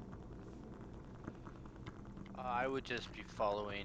I can hear because I do speak Elven. I do kind of hear conversations go back and forth. But no, I just follow. Enjoy the scenery. Basically intaking the beauty. Not really trying to. Obviously, being blue, I'm going to be very noticeable compared to most, as I'm pretty sure it's a rarity in this area. But no, I mind my own business. I don't say any words. I just follow. Okay. Uh, Torrin continues ahead of you without needing to stop or assess where he is or where his missing companion might be.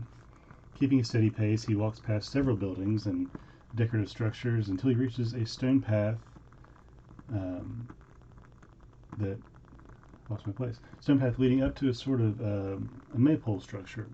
Looking ahead of him, you spy several elves gathered around together near the maypole, talking to each other. One of which sports a matching auburn hair to the little girl atop Torrin's shoulders. Upon closer inspection, you see that all three elves nearest you, two women and a man, favor the little girl in some way. You see Willow quickly turn to face your group, dramatically putting a finger to your lips. Munson, a signal to shh. Then she turns back to face forward and excitedly sings out, "Mama, I brought strangers! Torrin says they're silly ones. Aren't you surprised?" And these are the three individuals that you see in the city circle where you currently are. Lysaria turns around at the sight of her daughter's voice, or at the sound of her daughter's voice, and her eyes scanning over you, Munson, in apparent surprise, much to Willow's delight. "Hello, sapling. Yes, I am very much surprised." And Torrin draws to a stop next to his elf companion that you're familiar with, Lysaria. And she immediately reaches down to catch Willow, who is already jumping off the wolf's back onto her mother's arms. And Willow wraps her arms around her mother's neck in a tight hug, smacking a kiss to her cheek. Lysaria returns her affection and continues, "You know, Torrin, he thinks everyone's silly, other than Mama. You know that." The little girl then turns to Torrin and gives him a little face. She then turns to you, Munson. "I certainly wasn't expecting to see you again so soon. Where's the rest of your friends, and where's Skirky?" I will first bow as respect, and then after she asks me such question, Gurki is on a different mission per se. Unknown whereabouts. I'm not sure where he's at or why. He has his reasons, as you know, like I do. The group is outside about 4 miles, headed in from a small village which was being attacked by, I believe the stories I've read would be the Great Pheonix. I was able to scare it away, thankfully, but their family is in need of help as damages were caused by such creature to their home and livestock. "I see. That's very impressive. Understood. Gurky has his own ways. How far out was this farm?" From where I'm at now, it's about 5.5 miles out to the west from here. They look from one to the other, and the male figure speaks up. "I know that farm. They're very nice. They provide us with some supplies from time to time. I'll send some guards out there immediately." And when the group gets here, I believe Flint found a message from potentially an Empire spy, which I'm not sure exactly if every word that was written in there, but it sounds like a army may be coming, and they're looking for certain people. But Flint has that note when he arrives. The man steps forward and puts his arm in the middle of his chest and bows slightly. "Forgive me. My name is Everandel. Everandel Bainbreeze. I am the commander of the guard in a lot of defense situations regarding the Rowanwood. I thank you greatly for bringing this information to my attention. I look extremely forward to reading this message or receiving the communication. Where was this spy, and what were they In the farm that you were at? No, he was about 6.5 miles out across the bay line on horseback. He, the name in which he was reading, I believe, they told me the gentleman's name was, why can't I think of it right now? Master Remenvar Bauer. I don't know Uh, this name. but he was on the coastline on horseback. He said not to tell anyone of his, uh, of him being here. However, when he went to run away from us on horseback, he dropped this message on accident. Now, I don't believe he realized he has dropped this. Um, was he headed, was he headed more towards like Red Ash, or was he headed more north when he ran away on horseback? He was headed south, if not west. So southwest. Well, Like the we were south coastline. already. Yeah, the So he was coastline. still going down. Okay, got you. Yeah, he's going that direction. And he was headed southwest, farther away from Rowanwood. There's an elderly elf standing behind them, an elf that is so old she is beginning to show her age, and she speaks up. Everandali, we need to address this in the council meeting tomorrow. And the no elf nods to her. Yes, this is very important. I don't think you know how much this is going to mean to us. Do you know if there are any following forces? Were you the last to see the farmer? Yes, we were the last to the farmer, defending off of Pheonix. No one Okay, else was there when I left. very good. And you say this messenger, this spy, scout, whatever he may be, is traveling away. Very Yes. curious. Okay. Well, please look me up. Have my daughter Lysari bring you to me when you are all collected and you're ready to present this information properly. Yes, my lady. Thank you. Sorry, I misspoke. Granddaughter. Yeah, I'll just bow and show the respect, and then I'll just wait for a response. Lysari, I'm sorry. We've been terribly rude in spite of these happenings. Of course, you know me, Munson. I am Lysari Bainbreeze. This is my grandfather, Everandel. He is the he holds the seat of the protection on the council. This is Alma. She is this season's cog of Rowanwood. And this is my daughter, Willow, as I'm sure she has already told you. And standing here behind me is my mother, Kalissa. And To meet the formality of you guys. It has been wonderful. amongst these introductions, Willow cuts in. This is my Creona, and she hugs into the woman behind Lysari, and tugs Kalissa into a hug between her and her mom and this person. Lysari then speaks up for clarification. Yes, this is my mother, Willow's grandmother. Uh, and she just kind of just lets it trail off there. Not know what else to say. That's fine.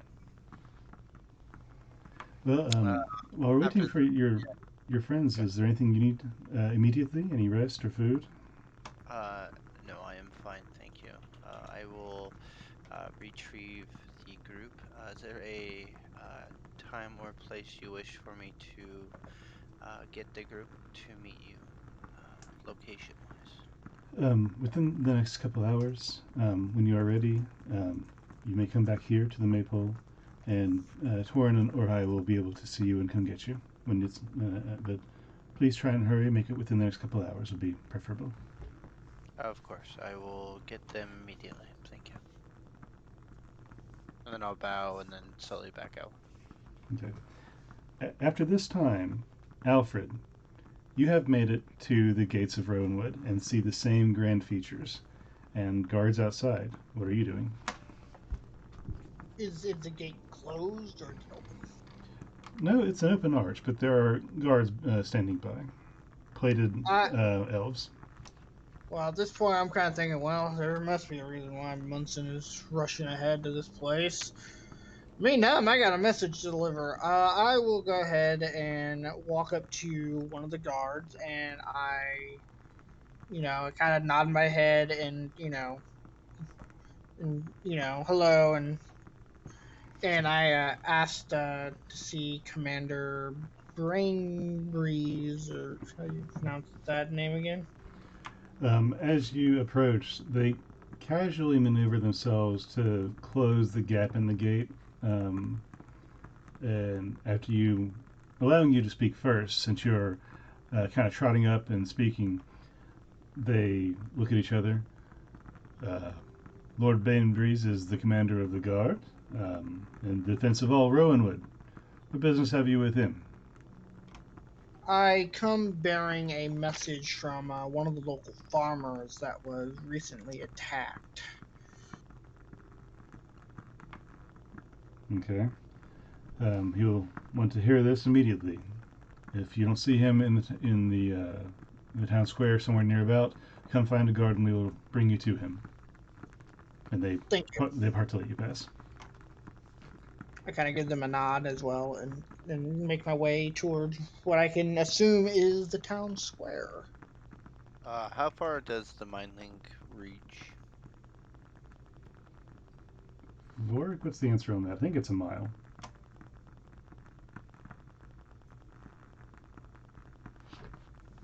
Roar commuted. I think it's a mile.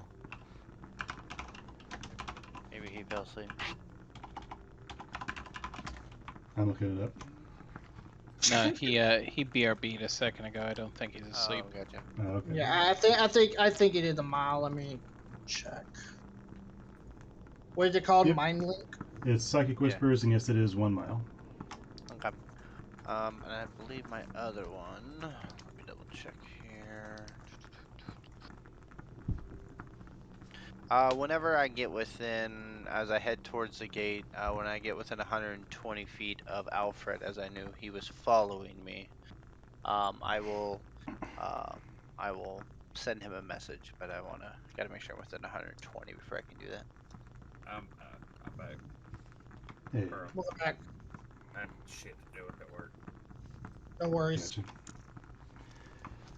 So, in the meantime, Munson, while you're waiting around, where are you trying to go, or what are you doing in the newly discovered town of Rowanwood? I would, as I walked in and didn't really say much, I kind of paid attention to my location where I was headed and used my wanderer feet to really be able to understand the buildings and, way in and out just from the direction we went, not the whole place obviously, but just where I've been guided to. I will head back towards the gate until I can get within range of Alfred. Or if I can see him, then I will give him a message, and then I will try to mind link whenever I can feel all of them close. I will inform them as well. Okay.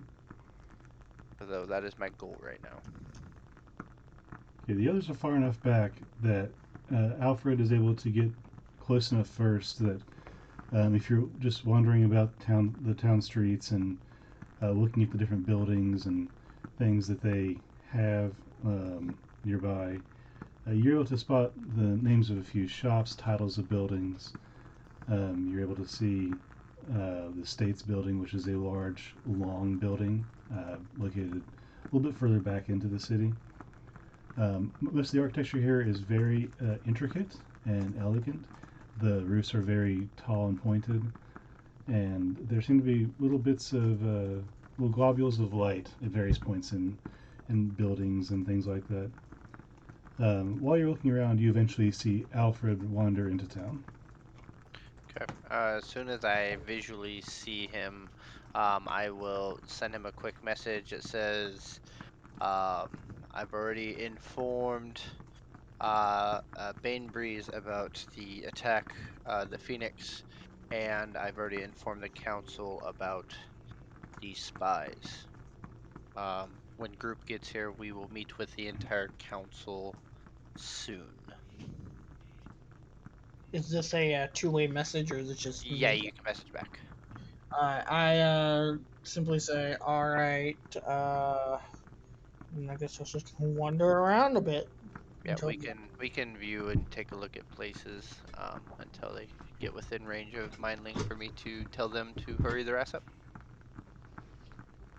I'm still gonna make my way to the town square though. Okay. Easy enough to do. There's several streets that wind back and forth and bridges that cross the ravine in the middle of the town.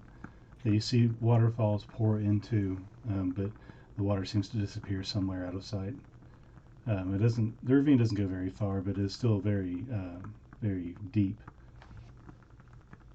As you look around town, you also see the names of some shops and various places, and you kind of get the feel for the place. It's very different from Sunder, where Sunder was a blocked city street type of thing. This has walkways made of mainly stone and some wood that trails back and forth. Sometimes it's just tamped down grass and dirt. And the buildings are all placed between giant trees, some built between the trees or into the trees. There's bushes and greenery that blocks view from certain artistic angles that seem to be well maintained. Everything seems to be in a very cooperative relationship, both housing and everything living in this area. By the time Pell and Ugbor reach the city gates, there is a small bastion of armored elves in both leathers and some hardened woods and things, and one person in front. The group is about 7 strong, with one of them being in the lead, and they are marching out of the city with a the guy in the lead seems to have a grayish cloak on, with brandished leathers, and he has a little bit of orange hair peeking out from in front of his cloak. And they head towards your direction and immediately pick you up in their vision and come over towards you to speak. And with that, we're going to take a short little 5-minute break. Word. Cool.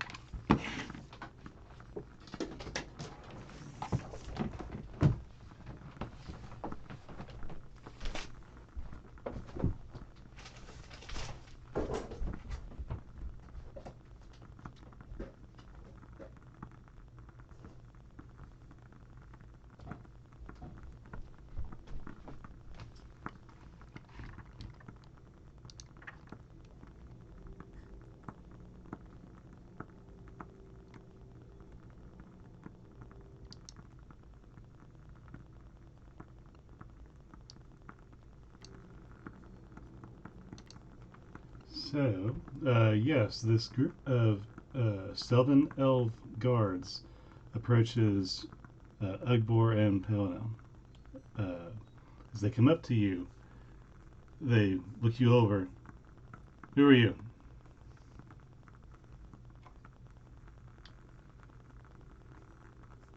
Hey. Who do you want us to be? I want you to Well, be who you are. hi, I'm Pale. I'll say in Elvish.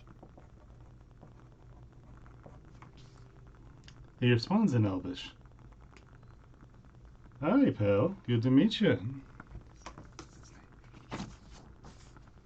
Where are you guys off to? Did you see that Phoenix earlier?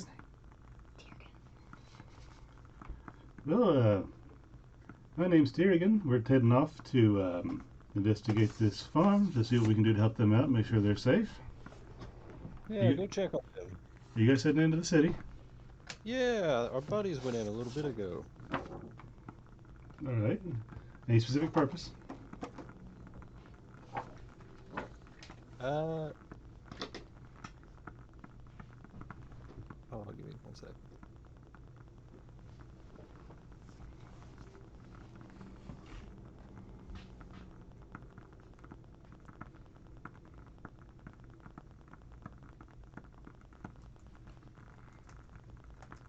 Well, we came here to warn you guys about that Phoenix that came through and helped them, or attacked that little farm back there. Aye. That's good to know about. Word got here before you did, but appreciate the warning all the same. Yeah.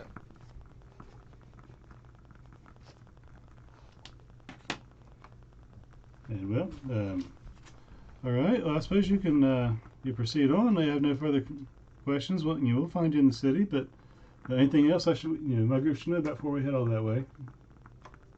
I think we got two more coming back there. There's another little elf guy and a little tiny little gnome dude. Good descriptions, thank you. And he looks back to his one of his other elves who pulls out a piece of parchment and a small piece of what seems to be black chalk and starts writing on the parchment. He turns back to Okay. you. Thank you very much. Well, we'll be on our way. If you should need anything, guards are always around. All right. Go check on them. Make sure they're okay. They've been through a lot. He takes his group and carries on directly past you. Eventually, Pheonix, you come to the gates of the city proper, and you experience the same thing. The guards come up to you and ask you who you are. You state your piece. They let you through, and you are able to enter the city.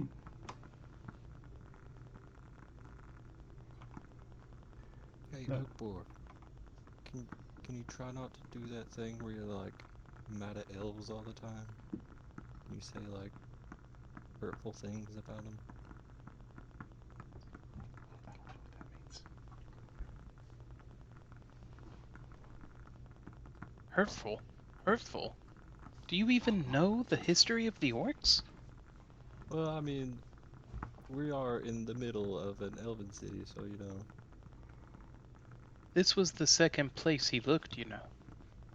He came here, amongst the trees, to pick a home for the orcs. But no, the elves were here. Yeah, you know. They were here first, weren't they? Yeah, they were here first. But you know, finders keepers. Yeah, and losers weepers. You can't be a weeper now. Oh, hey, I'm back. Sorry. No problem. What did I miss? A group of Nothing for you and I at the moment. correct. The, Yeah, I was talking to my family because I had just learned about some fucking thing that happened in Oklahoma that made me laugh from just out of sheer stupidity of it all. all right. Yeah, that seems about right for Oklahoma. Well, okay, so they I'm saying that specifically hoping that some D&D fan in Oklahoma watches Dustin's video. they That one's for had you. That one's for you, guy. so For you. what they did is they did a full they passed a law of a full ban of abortion. That's not the stupid part. The stupid part is that they are enforcing it on tribal lands as well, and has even stated that anybody preventing the force of closing the abortion clinics on tribal land would get forced out by National Guard. The thing about tribal land is they are federally protected.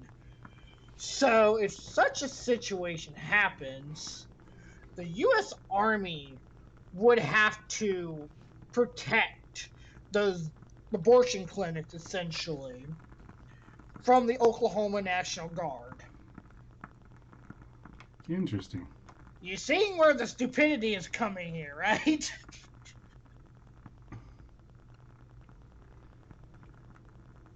Well, that stupidity aside, at this time, the same group that approached Pelt and Ugbor eventually make their way to the two that have eventually started walking together, Vorik and Flint. And upon approaching them, you see the seven elves in various shades of armor walking in your direction, and you see them turn, a couple of them turn to talk to each other. And eventually you guys come into passing. and one of them holds his hand up in front and stops the rest of the progression. Oh yeah, seems to be you're the last two of the group we were told to expect. Is that right? I believe so. All right. Do you have anything we should know about with the farmers we're going to help? Do you know of any supplies they need? Is the Phoenix still around? I believe the Phoenix was taken care of for the moment, but they're definitely going to need some help. Yeah, that's what we're afraid of, but we're always here to help. My name, by the way, is Lord Tiergan. I'm one of the smaller commanders in the guard. The city Rowanwood's a bit ways away, but I'm sure you'll make it there. If you should need anything, just let the guard know. We're always around to help people. What are your names, by the way? Vorik, Exinia. Nice to meet you, Mr. Vorik. And you, my little one?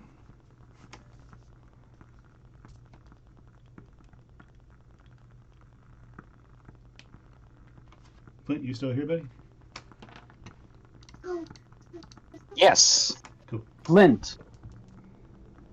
That's Flint. my name. Flint. Simple. Like it. Elegant. I sure think so. I believe your lot is the group that my niece knows, Miss Lucere. Just judging based on your descriptions, it's hard to miss you. But with the purple and the blue and all, a little bit of green. Anyway, Indeed. make yourselves comfortable in the city. If you need us, just let us know. And they continue on their way.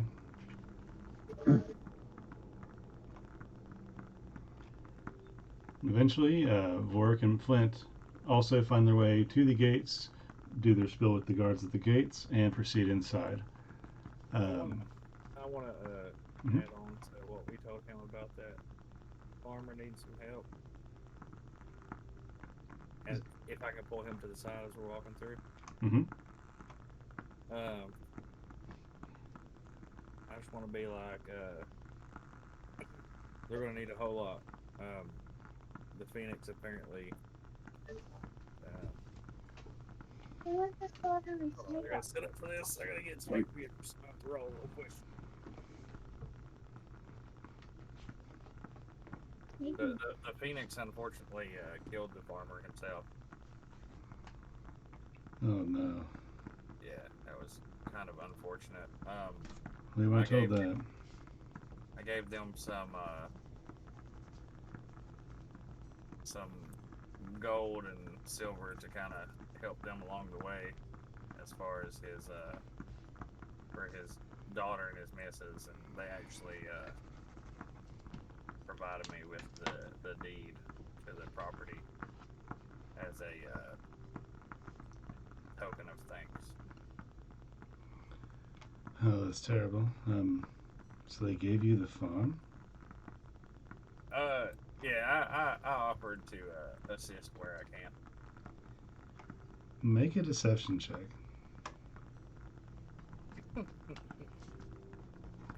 Hey, Dustin, did you see what I have typed to you as well? I think you might have disappeared No, I before. saw that. Okay.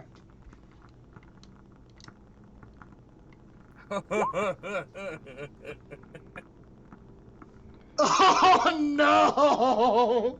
Okay. He looks you over, but doesn't say anything. Good to know. Thank you. I could realistically. We appreciate all the information. It's gonna do no good. I mean, I could technically add a D8 to it because of the psychic whatever. I can't remember what it's called at the moment. But Yeah, you spend a point. it ain't gonna make a fucking difference. It already nat one. Mm-hmm. It's up to you if you want, but I mean, like, that's what it is. this dude. Are you gonna roll against it? There's the level.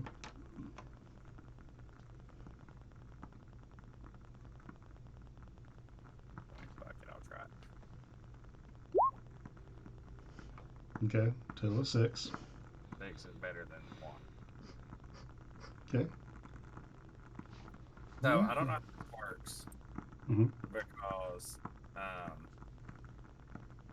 I guess forget about it in character, but out of character, um, if it succeeds, I burn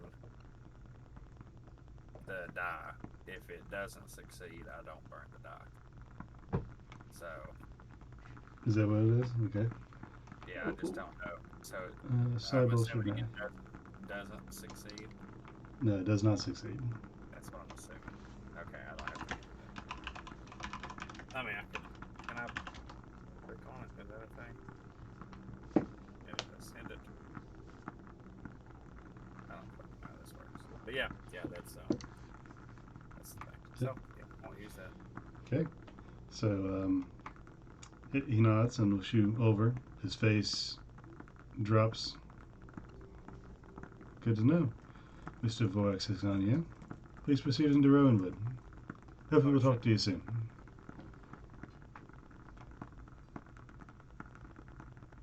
Yeah, let's go. Let's go in here then. Alright. So eventually, Flint and Vorik also make it to the gates of Rowanwood, do their spill with the guards, and enter the city. Where are the other 4 of you while they enter the city? I would just be before they even get in the city. I'd say by the time Flint and Bork get close enough, I will inform them that I've talked to the council. Obviously, there's probably some guards that have come by you guys to go aid the burning farm, and that we need to go see the elders within the hour. If you guys can hurry and get in here.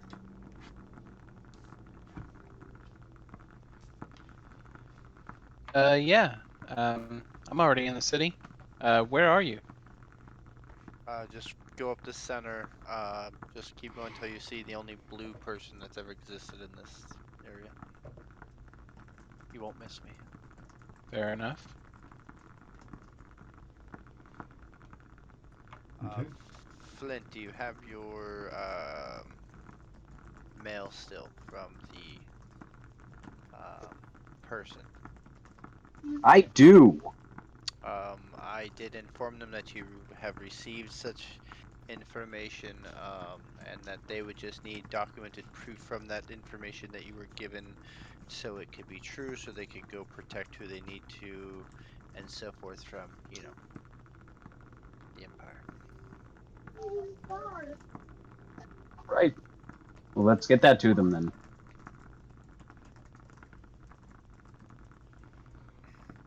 Okay. Well, altogether, once again, you guys in the city of Rowanwood. Are you proceeding down to the Maypole area? I would take the group as we get together, and I will take them back to the council room and wait to be requested upon. Okay.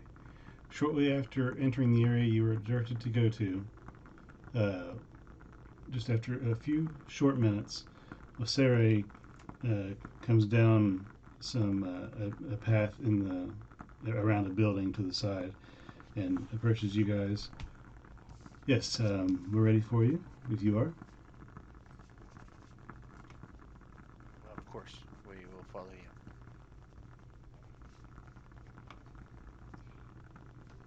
Okay. And she leads you around certain buildings around the corner, down a path, and to a tall stack building that has 2 stories where they enter, or where she opens the door to the lower area of the building. And inside, you see several elves, all apparently of high regard, including Lysere, Torin, and Evandril. There's also several guards in the room, and apparently someone who has been summoned to take minutes on the assembly. The male known as Evandril welcomes you into the room and beckons you to have a seat, all of you, and there are enough seats that all of you may sit at the table. I nod my head towards everyone and take a seat myself. Same. It'll be nice and like bow real quick, then sit down.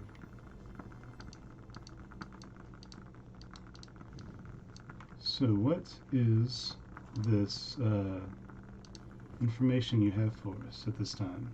We've been briefed, but if you have the physical evidence, we would love to see the official reprimand. I will look at Flint and I will be like, "Can I have the note, please?" Yes, I hand it over. And then I put it on the table and slide it towards them, and just be like, "Here is our documented proof of the Empire trying to get intel, and that they are not sure if they're necessarily headed here, or we were thinking maybe Red Ash. But this was information we collected off the coastline as we were coming into town."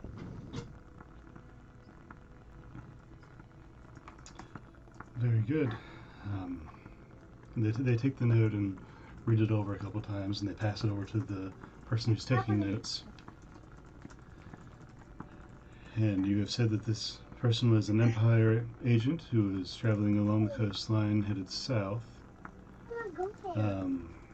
This is excellent information. We don't know the names on this list, but we will definitely be doing some deeper investigations. Is there anything further or intricately detailed that we need to be aware of, or that you can help us with regarding this matter? This information, I'm not sure. Flint may have more. He seems to have knowledge of potentially, I believe, the last person on the list, if I was correct, Flint. The Foster guy. Is he the one with the battery? I believe so, yes.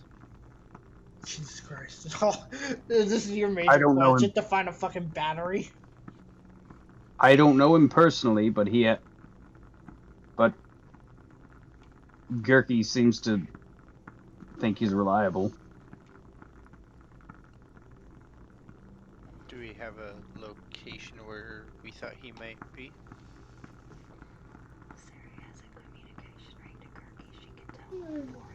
Was it Red Ash? Yeah, I think so. So the only upgraded information I guess we would have besides him moving south would be that one of the names on your lists, the guy seems to be listed or should be in Red Ash, north of here. Interesting. That's very curious. We'll be investigating this immediately. Thank you very much for your information. I do have one question off a different topic in the Pheonix. Do you guys know much about him? We know that he is very strong, but overall tends to his own. The dragon he warred with was far more aggressive, and this creature, although powerful, is mostly mostly non-hostile, unless agitated. Well, I might be on his radar. He did attack a few of my members hostily, which I defended. I have read about Dharma. I have read about the Phoenix. I do see the evil and the good. Um, but I did have to do what I had to do to scare him away.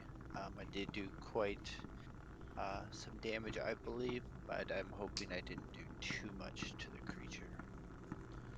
Understandable, but all the same unfortunate. I'm not sure what would have spurred him to change his ways, but it is worthy of note all the same. And he turns to the note taker in the room. Now, we do ask that kindly you stay within the city for at least a day or so, so that we can investigate these claims, especially the ones in nearby Red Ash. We are easily able to traverse there quickly, and we should be able to search for any misgivings that might be afoot. In the meantime, I'm not sure where you've traveled from, but surely it was a ways away if you traveled by foot across the plains. Feel free to take advantage of our shops and our hospitality. We have many things to aid travelers as they come and pass, and we have many cultural things you might enjoy as well, the Diversium being not the smallest of them.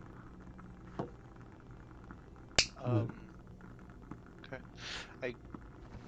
I wish to ask one more question.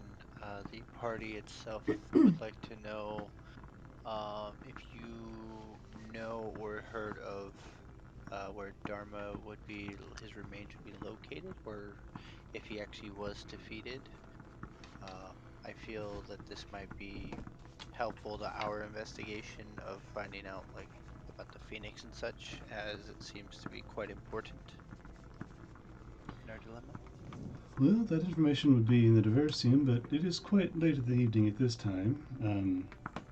Probably the Hall of Elevation would be the main place you would seek information, at least as far as any insight on past large events and heroes and other things that might have contributed to anything of that nature, as well as the library in the Diversium. That would be your two main places to look. Wonderful. I appreciate your answers, and we will head there shortly. As I've said, it's quite late. I'll probably go there in the morning. For now, probably get yourself some rest. It's well deserved after um, defending the people as you have done, and providing very valuable information that very well might save lives. Of course, you enjoy your night, and we shall depart. They all bow as you leave. The note taker signs something at the bottom of the page and closes the book and hands it over to one of the guards, who takes it out of the room somewhere as you guys are dismissed out of this building. And Bork steals it. Exactly. All right, slide a handshake. Here we go. Okay, so you're in the city of. Mine. Oh, you're actually trying to do that? I'm just playing. Okay. Okay, I was about to say, good lord for it. Him Whoa. stealing the fucking deed and killing the murderer had made his ego fucking boost to the fact that he We don't know he's dead. Well, yeah, but out of character wise, it made his ego fucking go. It was that goddamn Pheonix, I told you. Well, I wasn't there for that, so as far as I know, the family, I don't know shit about the family. I wasn't in there. Okay. See, boom, look at that. I ain't gonna attempt it. I just wanted to see if I actually was to attempt it. But I can get a buy with the 30. I ain't doing it. Okay. So Already as you leave behind the room full of guards with Lacere and Torin and the commander of the guard, what are you doing in Rowanwood at this time? It's evening. It's getting pretty late. I would look for an inn if I could for us to stay. Or a tavern. Well, tavern for the boys to relieve. I might even join them this time. You want to drink with us this time, eh? Shit, after what we encountered with the fucking Phoenix, yeah. You better fucking drink with us.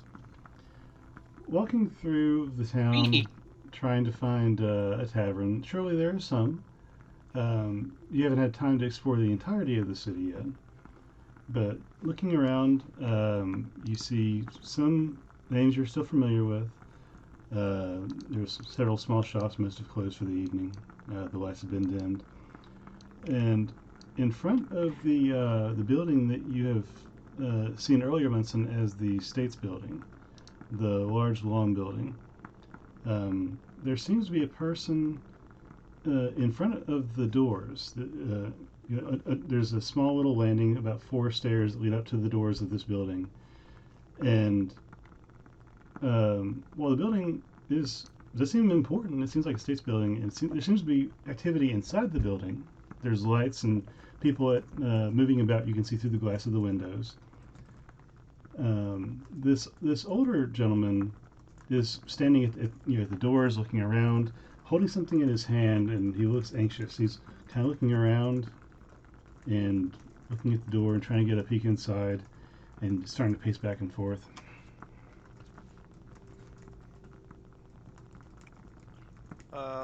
I would like to do insight on him to see if he. You say anxious, but I'm trying to see if like he's maybe trying to maybe attempt something, or if he just seems like he's like waiting for someone. I guess more like I'm trying to think of what kind of thoughts he might be thinking right now. If he seems to be dangerous of any sort. Sure, roll an insight check. That would be a 13. 13. Okay. He looks anxious in the fact that he's pacing back and forth and doesn't seem to be sure what he's going to do. And as he's looking around, he's not looking for someone. He's looking to see if there's anyone around him. That's a little suspicious. I will. Let's see. How far away is this? Probably. He's probably, you can see this from about 100 feet away.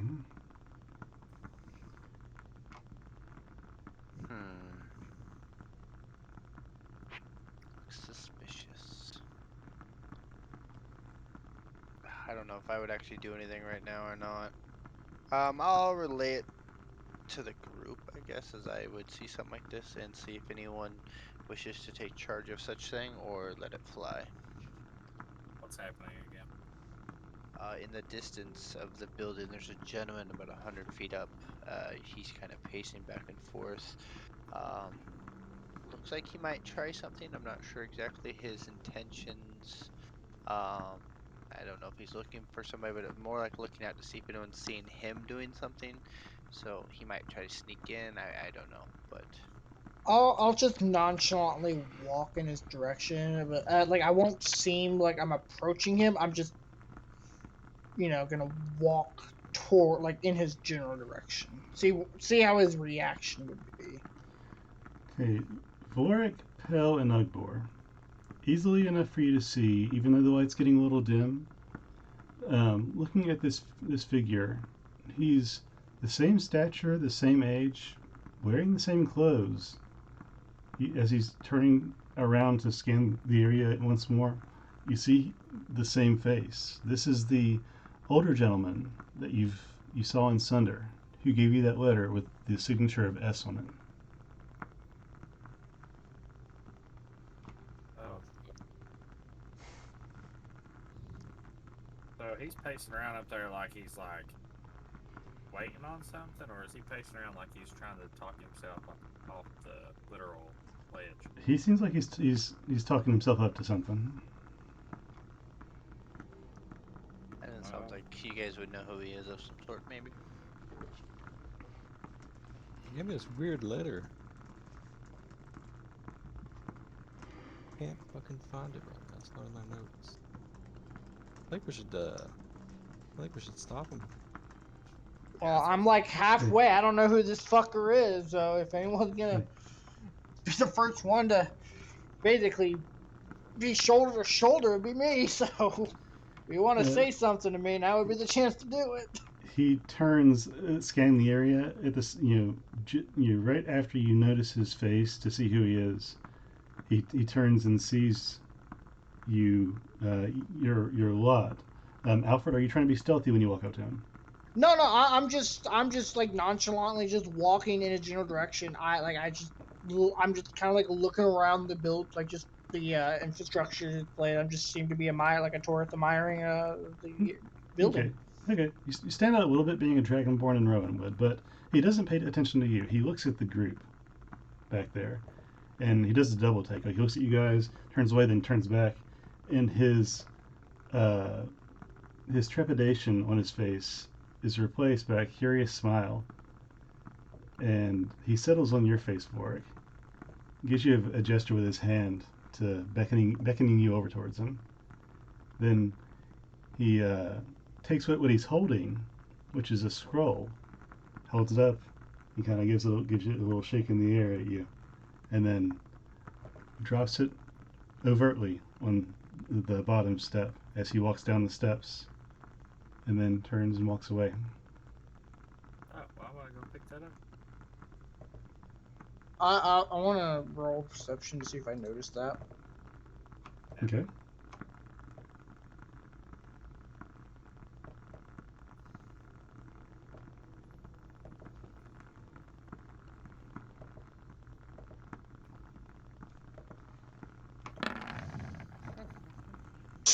Nope. No, not at all. I'm too amused by the You architecture. are there. truly admiring the structures in which were created by the elves.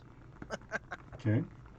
God damn So, it. what's the rest of you doing while Albert is trying to sneak around and If things?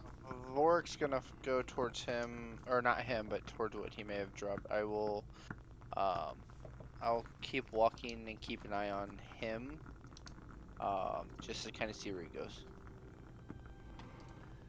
Okay, you see the gentleman walk to the end of the state building. It's a long building, so it's probably about 70 feet down from the steps, where he stops and turns around and continues a couple steps backwards, but more slowly, watching.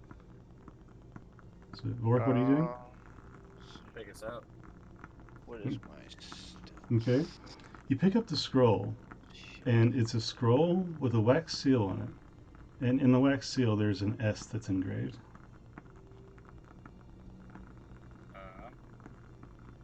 Do I have my psychic whispers on? Or did it run out? I'd say it's It would have pretty much ran out. by now, I'd say it's probably run out by now.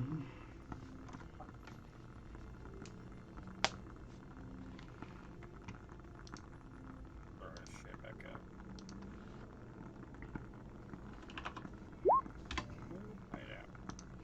8 hours, nice. Same ones I had it on before. Oh well. Is plant here? He was a minute ago. He's no longer here at the moment. So. He's not a roll 20. Well, he's on Discord though. Okay. Mhm. Flint, are you here, buddy? It's Probably kinda muted. like- Yes, sorry. I was muted. Okay, he's here. No problem, we're checking with you. I'll just do the same group I did last time. Okay. Good to know. So, what do you do with the scroll? You see it on the ground, on the stone step. I'm gonna pick it up and in the group chat I'm gonna be like, Pale, it has the same symbol. Same dude obviously, so but same symbol. That's Should weird. you wanna come up here and we'll see what's in it? Sure, it's probably as cryptic as that last fucking message was. It's gonna take the majority of us to figure it out then I Yeah. So I'm gonna open this bitch up. I guess I Okay. will roll a stealth while he does this to see if I can keep an eye on him in the distance. Okay, go ahead and roll for stealth. Yeah, that was a 2. Okay, Pretty stealthy. good to know. Yeah. Helena, can you please open your package and tell Vorik what he has? Okay. Hold on.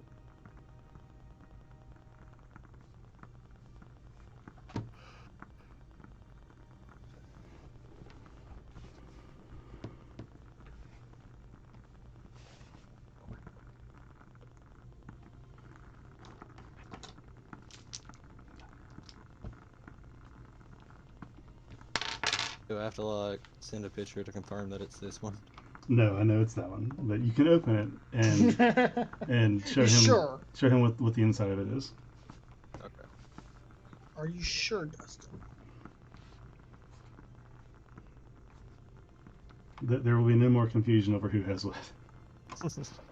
All right. Ah,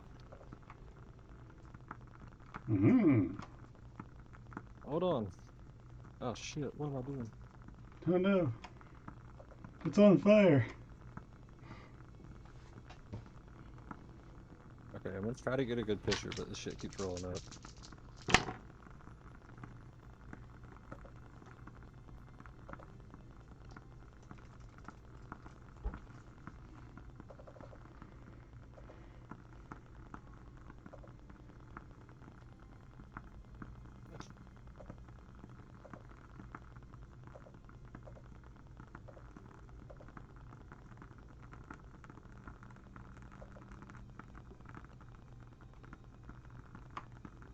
Maybe. Wait for it. But blah. Okay, so Vorik, you open the scroll and you see this glyph inside it, and you hear zzz. I want you to make a dex save for me. Me make a deck save? No, Vorik makes a dex save.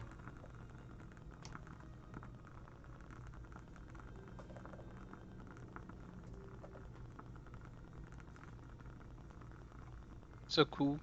Vorik, you hear me? So You cool. there? Oh no, he's entranced. Oh no, Vorhig, it's broke. the farmer He- slayer, do you hear me? Oh, okay. Yeah, he just DC'd. He Okay. might even be rebooting right now.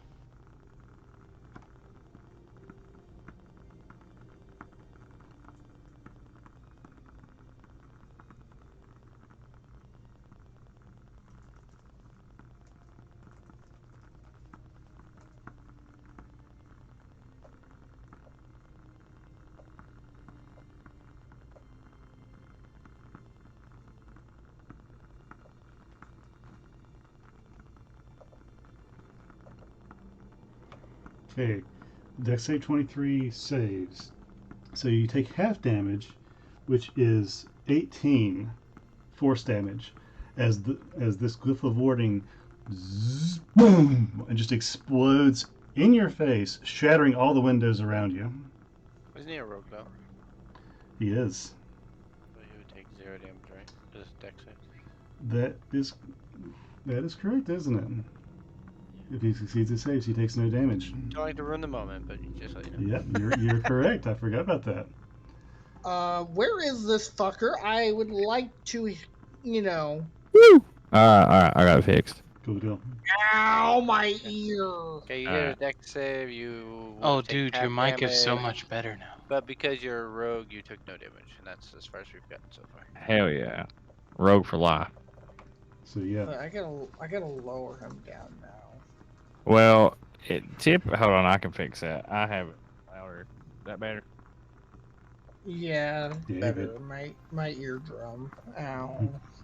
Well, I have the mic I use for vocals hooked up on a boom, and it's ran into my interface that I also use for vocals into my computer.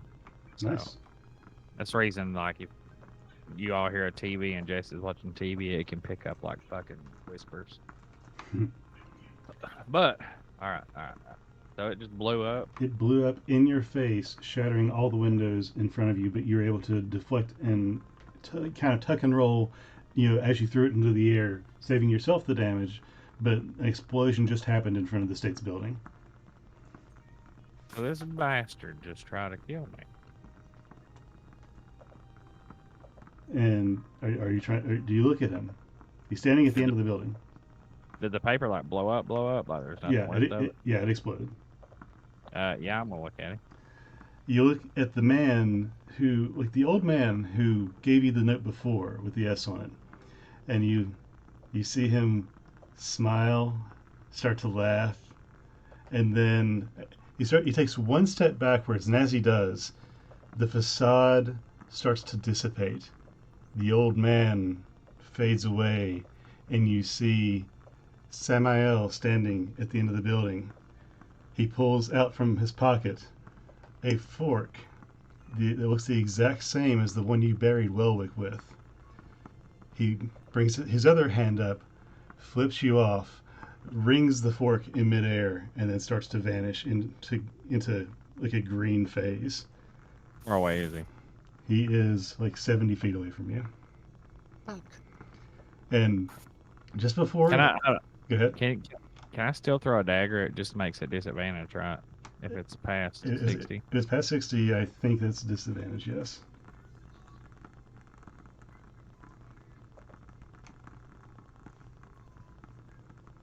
Could I run 10 feet, then cast the whole person? You can certainly try. I rolled two So- 12s.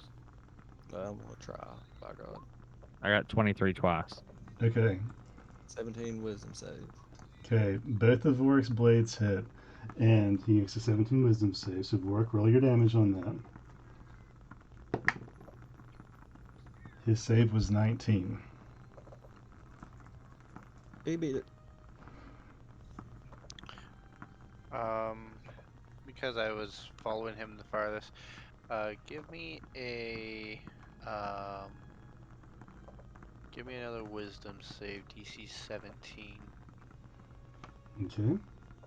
I throw my second dagger. Is this for a spell, Munson? Yes. Okay. So hold that thought for 1 second. Vork, what's the damage on that? My first dagger is 11, because I don't Okay. have sneak attack, obviously. Gotcha. And second? I gotta roll for it. Hold on. Okay. Hold So on. I gotta do disadvantage because it's over. right. So 15. Okay. So 11 and 15 damage. Hell no, he Oh. Go ahead. Hold on, time out. That 15 was to hit. That was to hit. Okay, sorry. Yeah, that hits. So, okay. Oh wait, I'm sorry, my brain. No, the 15 does not hit. Okay. Well, then we're good. Okay. Sorry, One hits, the other does not. Okay, 11 damage. I lied. It's a charisma save, Cool. and it is a spell. Okay. So you cast your daggers. One misses, one hits, dealing damage. Hell, you try to hold him. He shakes off the spell. Looking across your group, he sees Munson at the end of the group trying to cast something at him, and counterspells it at 6th level. Overkill. Yes, very much. As he turns back to Vorik, feeling the pain in his chest, still flipping the bird. I will use a reaction and counterspell as counterspell. Uh-oh. Really? Go, counter. Okay. Okay.